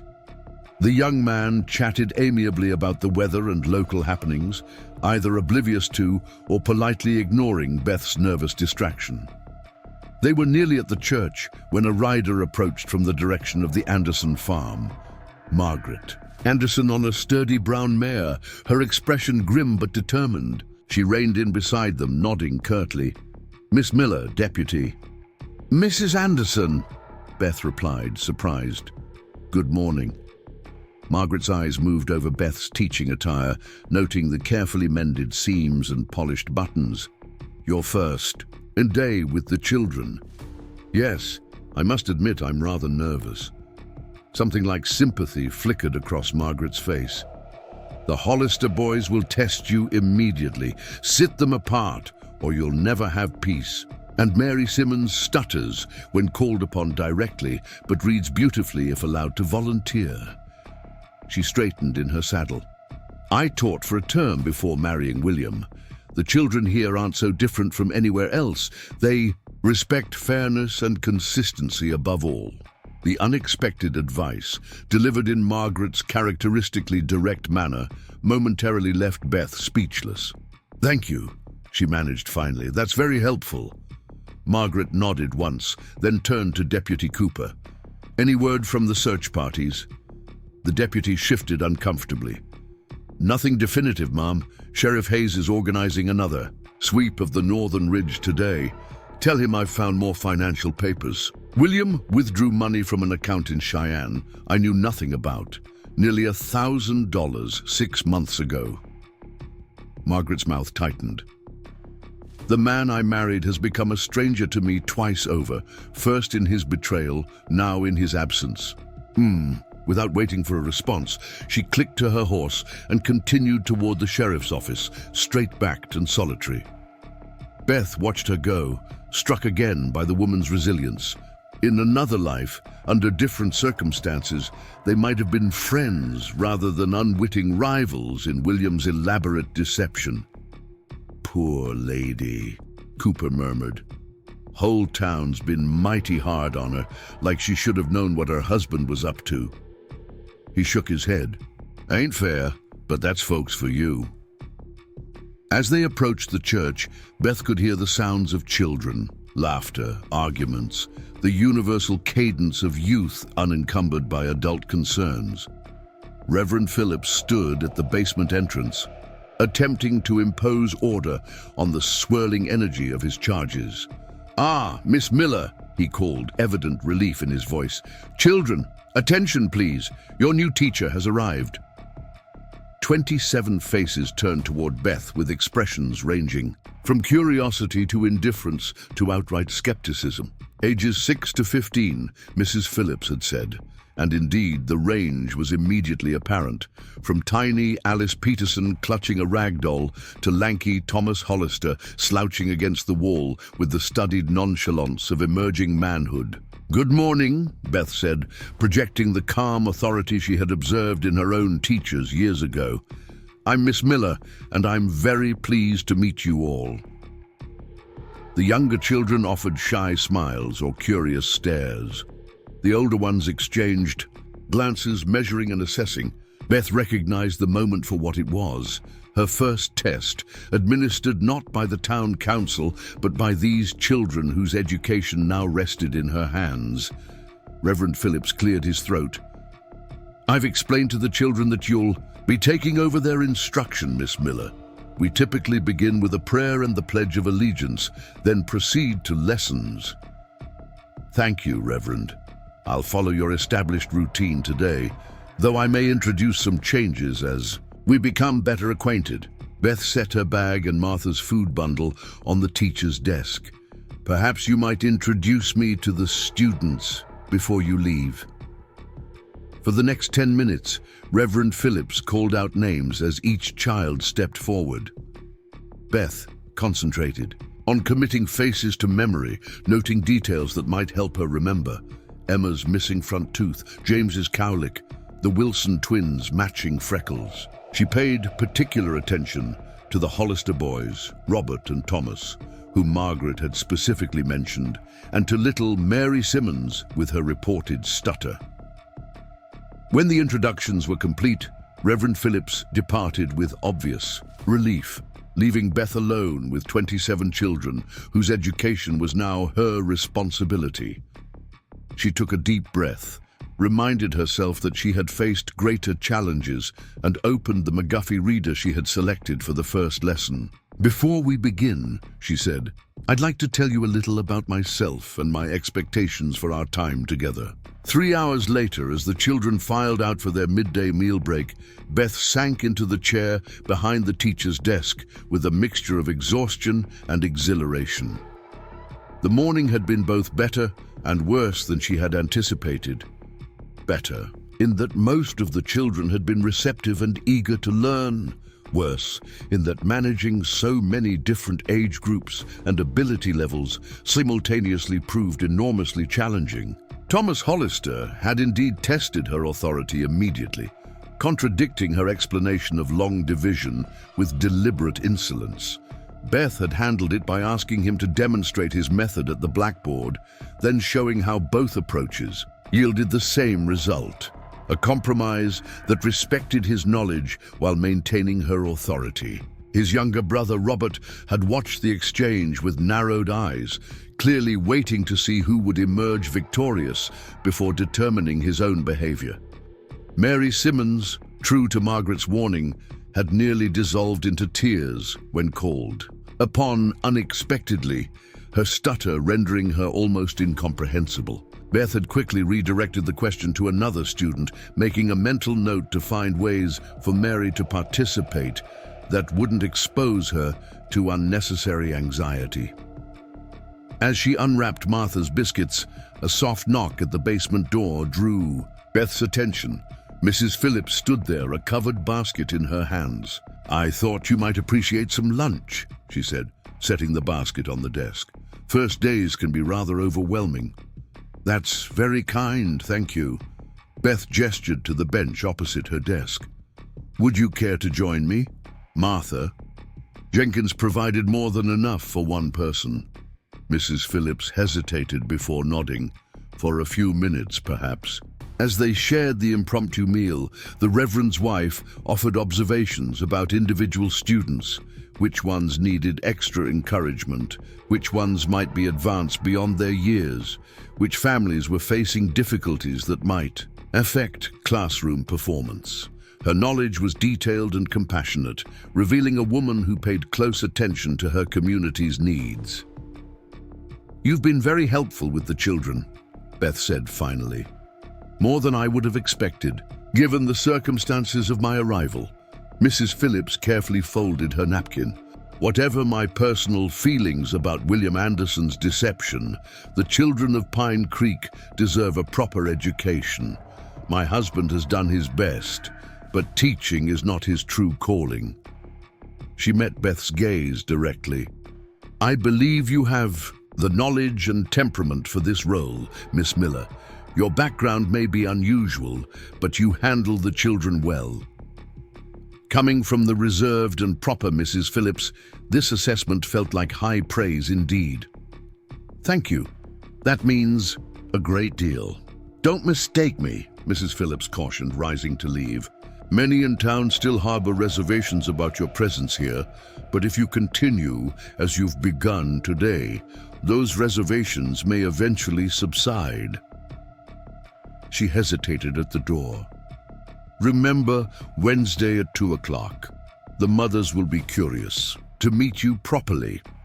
The afternoon session proceeded more smoothly, with Beth dividing the children into 3 groups based on ability rather than age. A system that allowed her to provide more targeted instruction while keeping all students engaged.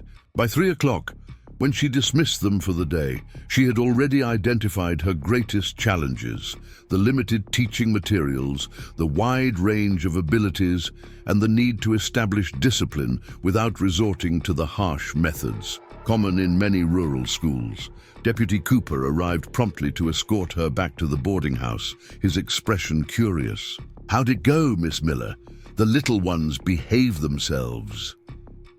"For the most part," Beth replied, gathering her materials, "though I suspect it will take time to establish a proper routine." As they stepped outside, Beth was surprised to find Sheriff Hayes waiting alongside Cooper, his expression grave. "Miss Miller," he said, touching the brim of his hat, "I hope your first day of teaching went well." "It did, thank you." Beth studied his face, noting the tightness around his eyes. "Has there been news about William?" Hayes glanced at Cooper, then back to Beth. "Perhaps we could discuss this at Mrs. Jenkins' boarding house." The walk back seemed interminable, with Hayes maintaining professional silence despite Beth's growing apprehension. Martha was waiting on the porch, as though she had been watching for their arrival. "Into the back parlor, all of you," she said without preamble. "I've got coffee waiting." Once they were settled with steaming cups, Hayes leaned forward, hands clasped between his knees. "Miss Miller, we've received information about William Anderson that you should be aware of. The search party found remains early this morning in a ravine about 10 miles north of town." Beth's cup rattled against its saucer. "Remains? You mean, a body?" Hayes confirmed. "Male, approximately William's age and build. The clothing matches what Anderson was last seen wearing, according to Margaret." He paused. "However, the condition of the body makes absolute identification difficult. It appears to have been there for several days, exposed to elements and wildlife." A cold weight settled in Beth's stomach. Whatever William's crimes, whatever pain he had caused her, the thought of him lying broken and alone in a ravine was deeply disturbing. "How did he die?" she asked quietly. Hayes's expression grew more troubled. "That's unclear at present. There are injuries consistent with a fall from the ridge above, but also evidence suggesting he may have been dead before the fall." He met her gaze directly. "In plain terms, Miss Miller, we're investigating the possibility of murder."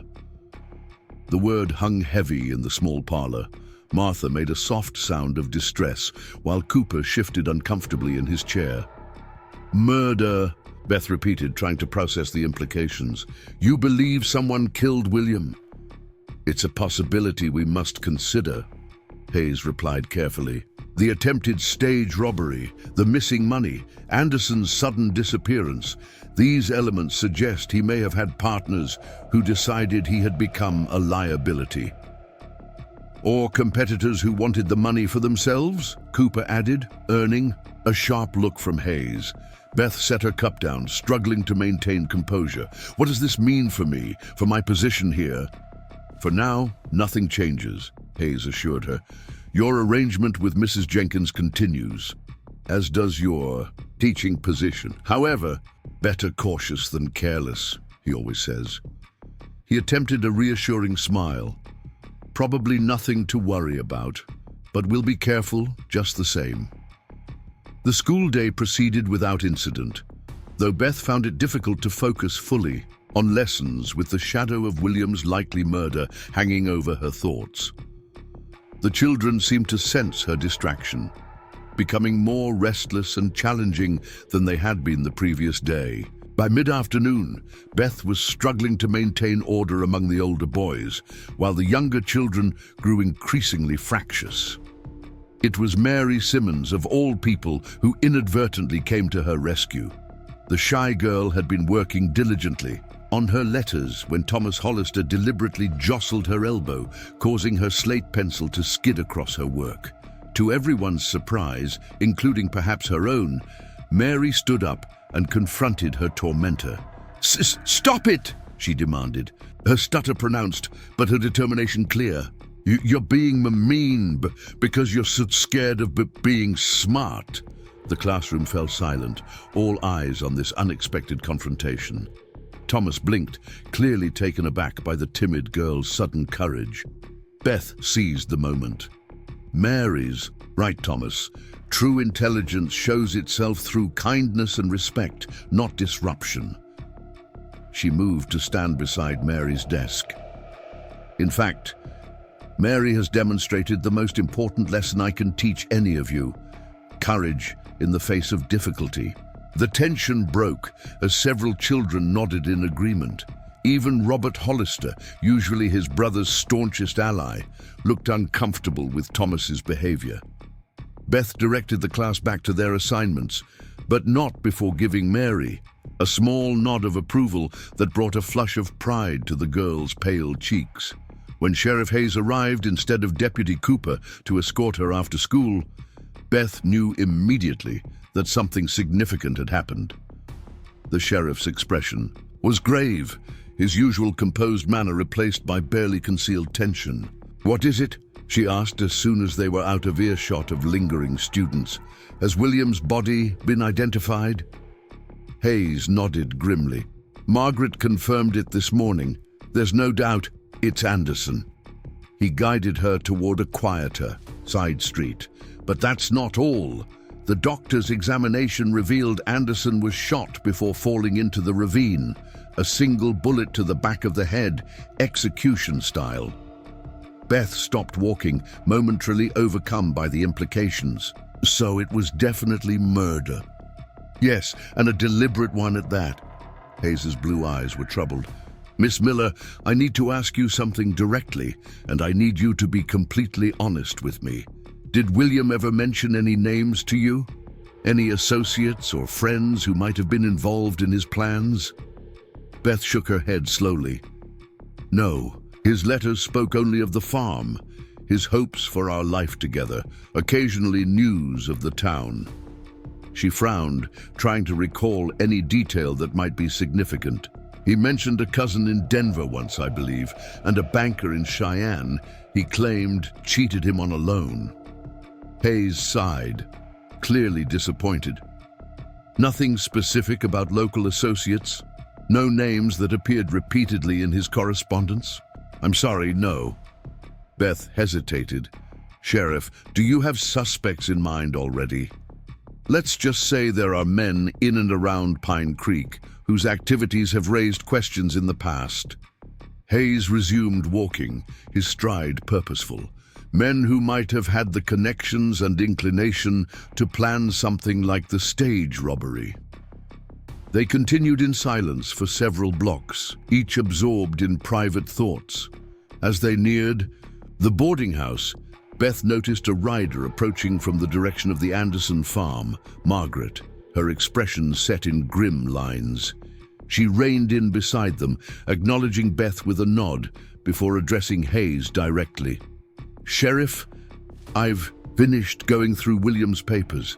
There's something you need to see. She held out a small leather-bound book. He hesitated.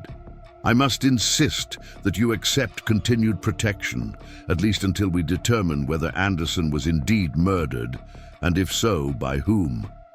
You believe I might be in danger? The question emerged steadier than Beth felt. It's a precaution, Hayes said, though his expression belied the casual reassurance. If Anderson had accomplices who feared he might implicate them, anyone connected to him could potentially be at risk. Martha snorted. Speak plainly, Tom. If William was killed by his partners in crime, they might worry about what he told his wife before she discovered the truth. Hayes didn't contradict her assessment. Deputy Cooper will continue to escort you to and from the school. I'd also ask that you not venture out alone, even within town, for the time being. The restrictions chafed against Beth's newfound independence, yet she recognized their necessity. If William had indeed been murdered, the implications extended, far beyond a simple case of bigamy and fraud. I understand, she said finally. Has Margaret, Mrs. Anderson, been informed? Yes. She's asked to view the body tomorrow to confirm identification. Hayes's expression softened slightly. She took the news with remarkable composure, though I suspect the shock hasn't fully registered yet. Beth thought of the straight-backed woman who had offered teaching advice just that morning, who had faced the discovery of her husband's deception with dignity and resilience.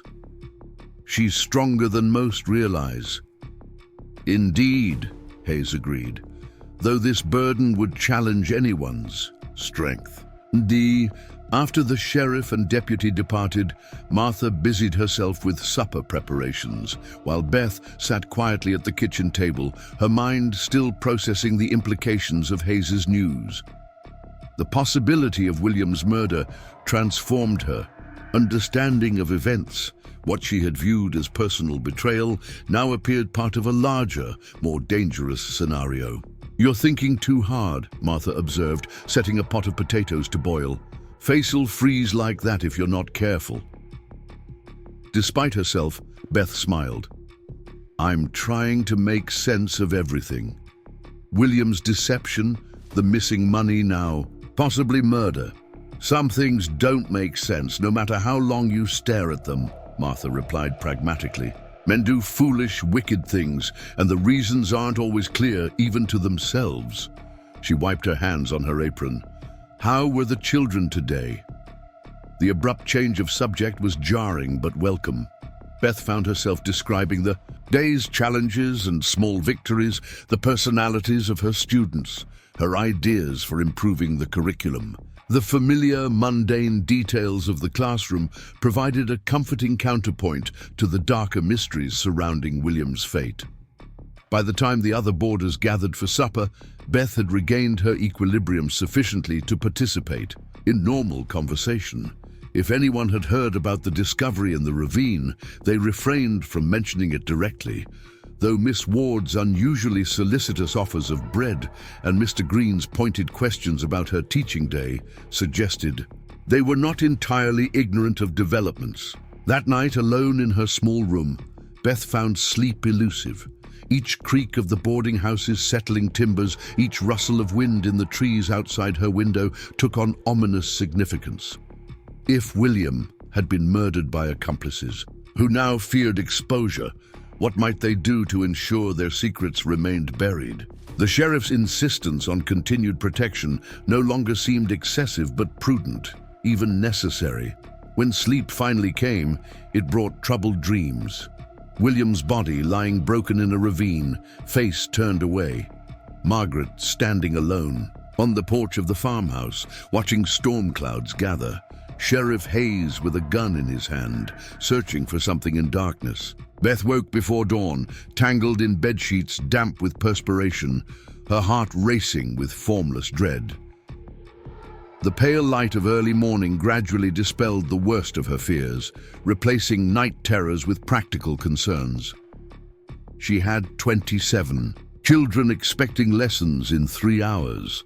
Whatever dangers might lurk in William's past, her present obligations remained unchanged. By the time Deputy Cooper arrived to escort her to school, Beth had dressed, eaten, and prepared herself mentally for the day ahead. The young deputy seemed more alert than usual, his easy manner replaced by watchful vigilance as they walked toward the church. "Sheriff says to vary your route today," he explained, guiding her down a side street rather than the main road, less predictable that way. The precaution sent a chill through Beth despite the warming day.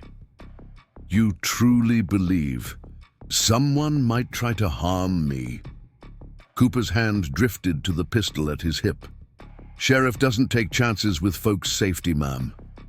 His private ledger. He kept it locked in a compartment beneath the floorboards in his study. Hayes accepted the book, his expression sharpening with interest. "You've examined it. Enough to know my husband was involved in more than just a single robbery attempt." Margaret's voice was flat, drained of emotion. "There are entries going back 3 years. Amounts, dates, initials. It appears he's been systematically stealing from his own farm, from me, from the bank." Her hands tightened on the reins, and he wasn't working alone. Beth watched the exchange with growing unease. The William Anderson revealed through these discoveries bore little resemblance to the man who had written her such seemingly heartfelt letters. The man she had agreed to marry sight unseen. How could she have been so thoroughly deceived? Had there been signs she missed, warnings she ignored in her desperate desire for security? "Miss Miller." Margaret's voice pulled Beth from her troubled thoughts. William's widow was studying her with that direct, assessing gaze that seemed to cut through pretense. "Yes, Mrs. Anderson." "William kept all your letters." Margaret's expression revealed nothing of her feelings about this discovery. "They're in the same compartment where I found the ledger. I thought you might want them returned." The offer was unexpected, a small kindness from a woman who had every reason to resent Beth's existence. "That's very thoughtful, thank you." Margaret nodded once, her attention returning to Hayes. "There's something else, Sheriff. A name appears in the ledger that you should know about, James Donner." Hayes stiffened visibly. "You're certain?" "It's there in William's handwriting, multiple entries." Margaret's mouth tightened. "I always told William that man couldn't be trusted." The name meant nothing to Beth, but Hayes's reaction spoke volumes. "Who is James Donner?" she asked. "A local rancher," Hayes replied, his voice carefully neutral. "Lives about 20 miles north of town." The look he exchanged with Margaret suggested there was far more to the story than this simple explanation. "Donner has friends in high places," Margaret added, her tone bitter, "including Judge Harmon, who happens to be his wife's uncle." Beth grasped the implication immediately. "Making him difficult to investigate or prosecute." "Precisely." Hayes tucked the ledger into his coat. "Mrs. Anderson, I appreciate you bringing this directly to me. I'll need to examine it thoroughly before taking any action." Margaret straightened in her saddle. "I want justice for William, Sheriff. Not because he deserves it after what he's done, but because whoever killed him is still out there, potentially dangerous to others." Her gaze flickered briefly to Beth. "To anyone who might threaten their operations." After Margaret had departed, Hayes escorted Beth the remaining distance to the boarding house in preoccupied silence. At the porch steps, he finally spoke. "Miss Miller, in light of these developments, I must insist on additional precautions. Deputy Cooper will stay here at the boarding house tonight, and I'll arrange for another deputy to accompany you during school hours." "Ati, you truly believe I'm in danger," Beth said, the reality of the situation finally settling fully into her consciousness. Hayes met her gaze directly. "If William Anderson was involved with James Donner and his associates, then yes, I believe there is legitimate cause for concern. These men don't leave loose ends." His expression softened slightly. "I don't say this to frighten you, but to ensure you understand why these measures are necessary." Beth nodded slowly, acknowledging the gravity of the situation. "I understand, Sheriff, and I appreciate your concern for my safety." As Hayes tipped his hat and turned to leave, Beth was struck by the strange trajectory her life had taken. From Boston society to destitute daughter to mail-order bride to schoolteacher under protection from potential murderers. If anyone had described such a future to her a year ago, she would have dismissed it as ridiculous melodrama. Yet here she stood, caught in circumstances that seemed increasingly beyond her control or comprehension. Martha greeted her at the door with uncharacteristic gentleness.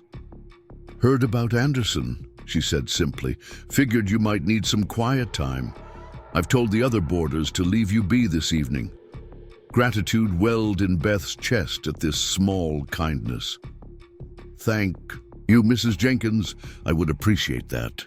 Got soup keeping warm and fresh bread just out of the oven. Food won't solve your troubles, but it's better to face them on a full stomach than an empty one."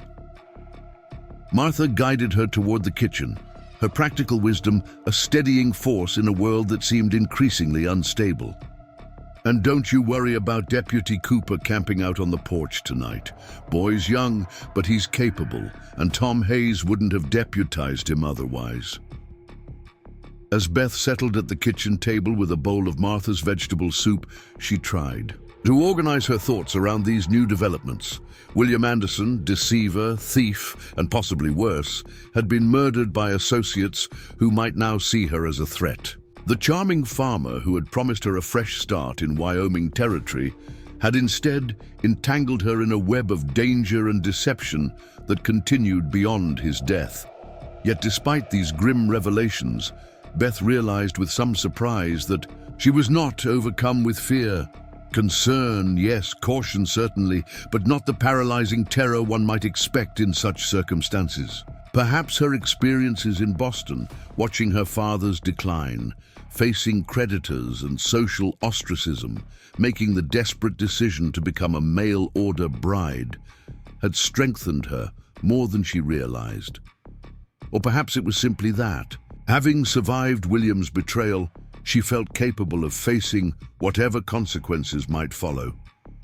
Either way, as she watched the sun set through Martha's kitchen window, Beth Miller found herself resolved rather than defeated. William Anderson had disrupted her life, but she would not allow his actions or those of his murderers to determine her future. The mothers' meeting at the church proved more ordeal than opportunity. Beth sat stiffly in a circle of women, whose smiles never quite reached their eyes, answering questions about her teaching methods while carefully avoiding any mention of William Anderson. Mrs. Phillips orchestrated the conversation with practiced diplomacy, steering topics away from Dangerous waters whenever someone ventured too close to Beth's personal circumstances. Miss Miller has introduced a new reading program for the younger children, Mrs. Phillips would interject when curious glances lingered too long on Beth. Perhaps you might explain your approach.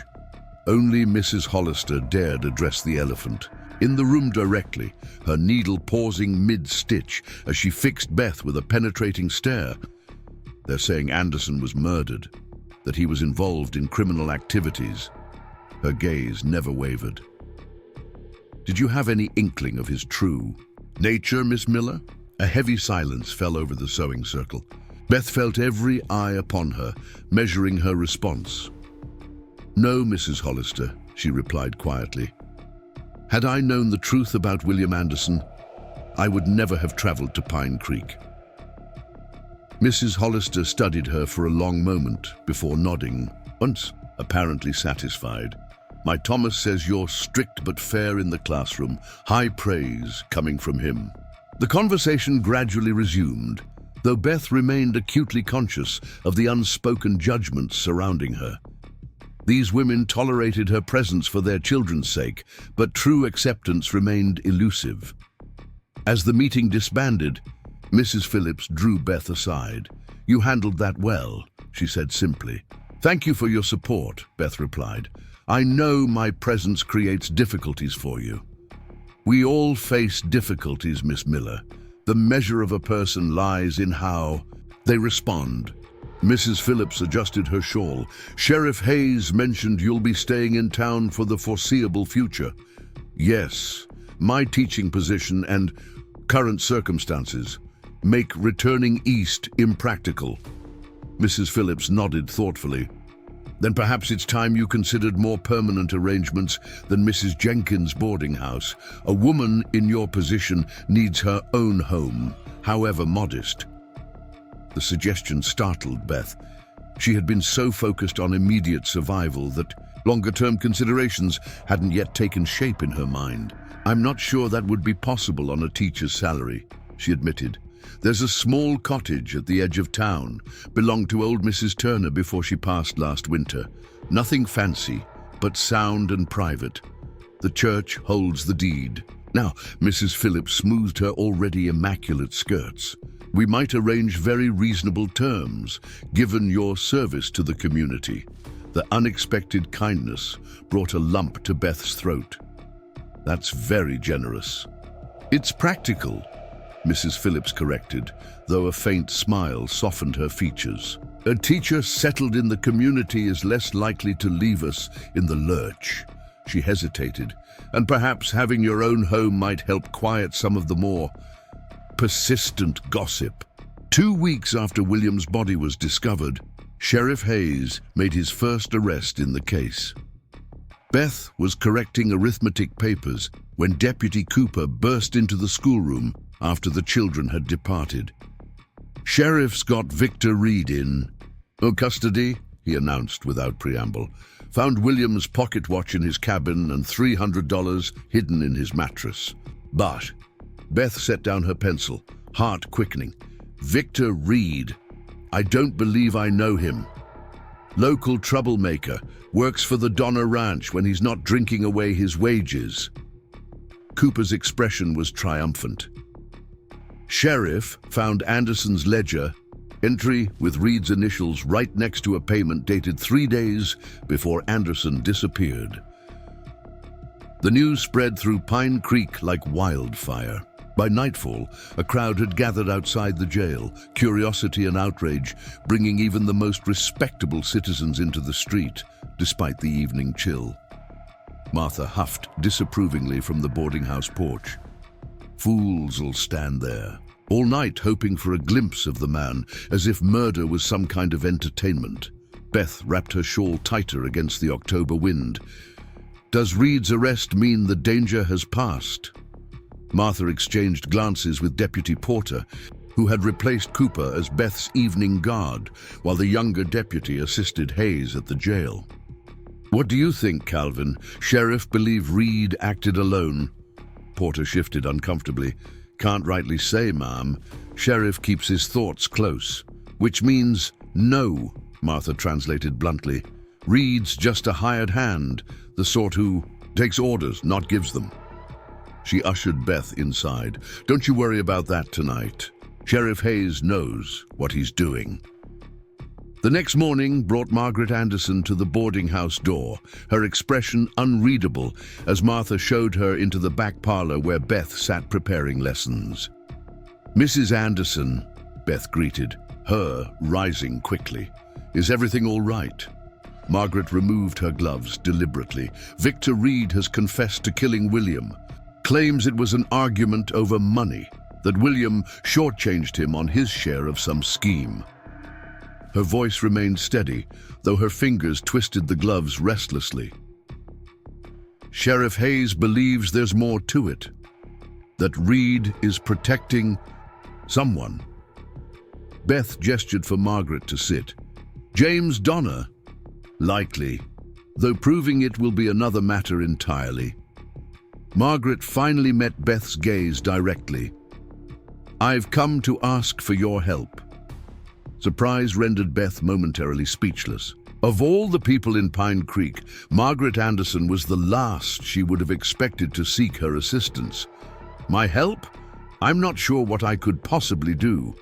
"Testify about what William told you, your correspondence, his promises, his explanations of his financial situation." Margaret leaned forward intently. "Sheriff Hayes believes your perspective as an outsider might reveal inconsistencies or patterns that those of us too close to William might have missed." Beth considered the request carefully. "I'll help however I can, of course, but I'm not sure my knowledge extends beyond what I've already shared with Sheriff Hayes. Perhaps not consciously, but sometimes we know more than we realize." Margaret hesitated. "There's something else. The bank has officially foreclosed on the farm. I have 30 days to vacate." The news struck Beth with unexpected force. Despite everything, she had hoped Margaret might retain the property she had helped build. "I'm so sorry. That's terribly unjust after what you've already endured." A bitter smile crossed Margaret's face. "Justice has little to do with banking, Miss Miller, but I'm not here seeking pity." She straightened her shoulders. "I've accepted a position as housekeeper for Judge Harmon in Cheyenne. The irony isn't lost on me, working for Donna's connection by marriage, but the position offers room, board, and decent wages." When will you leave?" "Next week, which brings me to my second request." Margaret's expression softened almost imperceptibly. "William kept all your letters in a locked box. I've brought them, along with some personal effects that rightfully belong to you." She produced a small bundle wrapped in brown paper and string. "Your marriage certificate as well, though it holds no legal value. I thought you might prefer to destroy it yourself, rather than leave it for strangers to find." Beth accepted the package with mixed emotions. "That's very thoughtful. Thank you. Don't mistake this for forgiveness, Miss Miller. William's deception wounded us both, but in different ways." Margaret rose to leave. "However, I've come to believe you were as much his victim as I was, perhaps even more so, as I at least had 8 years of a mostly genuine marriage before discovering his duplicity." After Margaret departed, Beth unwrapped the bundle with trembling fingers. Her letters were there, neatly tied with string, along with the fraudulent marriage certificate and an unexpected addition, a small velvet box containing a garnet pendant on a delicate gold chain. A note in William's handwriting accompanied it. "For my bride on our wedding day, may this be the beginning of our happiness together." The contradiction was jarring, a seemingly heartfelt gift from a man engaged in elaborate deception. Had there been genuine feeling mixed with his ulterior motives, or was the gesture simply another calculated move in his complex game? Beth would never know the truth of William Anderson's heart. Perhaps no one had, not even the woman who had shared his name and home for 8 years. The thought was both troubling and strangely liberating, a reminder that some mysteries remained beyond resolution, requiring acceptance rather than understanding. 3 days later, Sheriff Hayes appeared at the schoolhouse after lessons had concluded. His expression was grimmer than Beth had ever seen it, his customary composure visibly strained. "Victor Reed was found dead in his cell this morning," he announced without preamble. "Hung himself with strips torn from his blanket." Beth sank into her chair, the implications immediately clear. Or someone helped him die before he could implicate others. Hayes nodded grimly. "My deputy swears no one entered the jail overnight, but..." He left the sentence unfinished, his frustration evident. "Miss Miller, I must ask you to exercise extreme caution. If Reed was silenced, it suggests his employer feared what he might reveal." "James Donner," Beth said quietly, "almost certainly, though proving it just became significantly more difficult." Hayes ran a hand through his hair, a rare gesture of agitation. "I've requested assistance from the Territorial Marshal's office, but until they respond, we're limited in what we can do." Beth gathered her papers with steady hands, her decision already made. "I'll continue teaching, Sheriff. I won't be driven away by fear." Hayes studied her with an unreadable expression. "You're a remarkable woman, Elizabeth Miller." "I'm a practical one," she corrected gently. "What alternatives do I have? Return to Boston in disgrace? Seek another mail-order arrangement elsewhere?" "No, Sheriff Hayes. Pine Creek may not have been my chosen destination, but it's where I find myself. I intend to make the best of it." A week later, Beth moved into the Turner Cottage, a small but sound structure with 2 rooms downstairs and a loft bedroom above. The church council had indeed offered generous terms, with payments spread over 5 years at minimal interest. Martha provided basic furnishings from the boarding house attic, while Mrs. Phillips organized a welcome basket containing household essentials contributed by the mothers of Beth's students. Small kindnesses, perhaps, but significant in a community still adjusting to her presence. Not acceptance, not yet, but tolerance edging toward genuine inclusion. As Beth arranged her few personal possessions in the cottage that evening, her father's medical reference books on a makeshift shelf, her mother's hairbrush on the small dressing table, William's letters and the fraudulent marriage certificate burning in the hearth, Sheriff Hayes arrived with a housewarming gift. "A door lock," he explained somewhat awkwardly, "sturdier than the one currently installed." Beth accepted it with a smile, recognizing the gesture for what it was, practical protection wrapped in personal concern. "Thank you. Would you care to install it now? I've just made tea." As Hayes worked on the door, Beth prepared 2 cups in the small kitchen alcove, struck by the domesticity of the moment. This was not the life she had envisioned when boarding the stagecoach to Pine Creek, but perhaps it held possibilities she hadn't anticipated. "Your cottage suits you," Hayes observed, accepting the tea once the lock was secured. "Simple but dignified." "Like its occupant, I hope," Beth replied with a small smile. Hayes returned the smile, his blue eyes warming. "Precisely like its occupant." They sat in comfortable silence, watching the fire consume the last of William's letters, the final traces of a deception that had brought Beth to Pine Creek through the cruelest of circumstances, yet had ultimately led her to this moment of hard-won peace. Sometimes, Beth reflected, watching Hayes's profile in the firelight, salvation comes in unexpected forms, not as grand rescue or dramatic intervention, but as steady presence, quiet support, and the chance to build something authentic from the ashes of betrayal. Up next, you've got 2 more standout stories right on your screen. If this one hit the mark, you won't want to pass these up. Just click and check them out.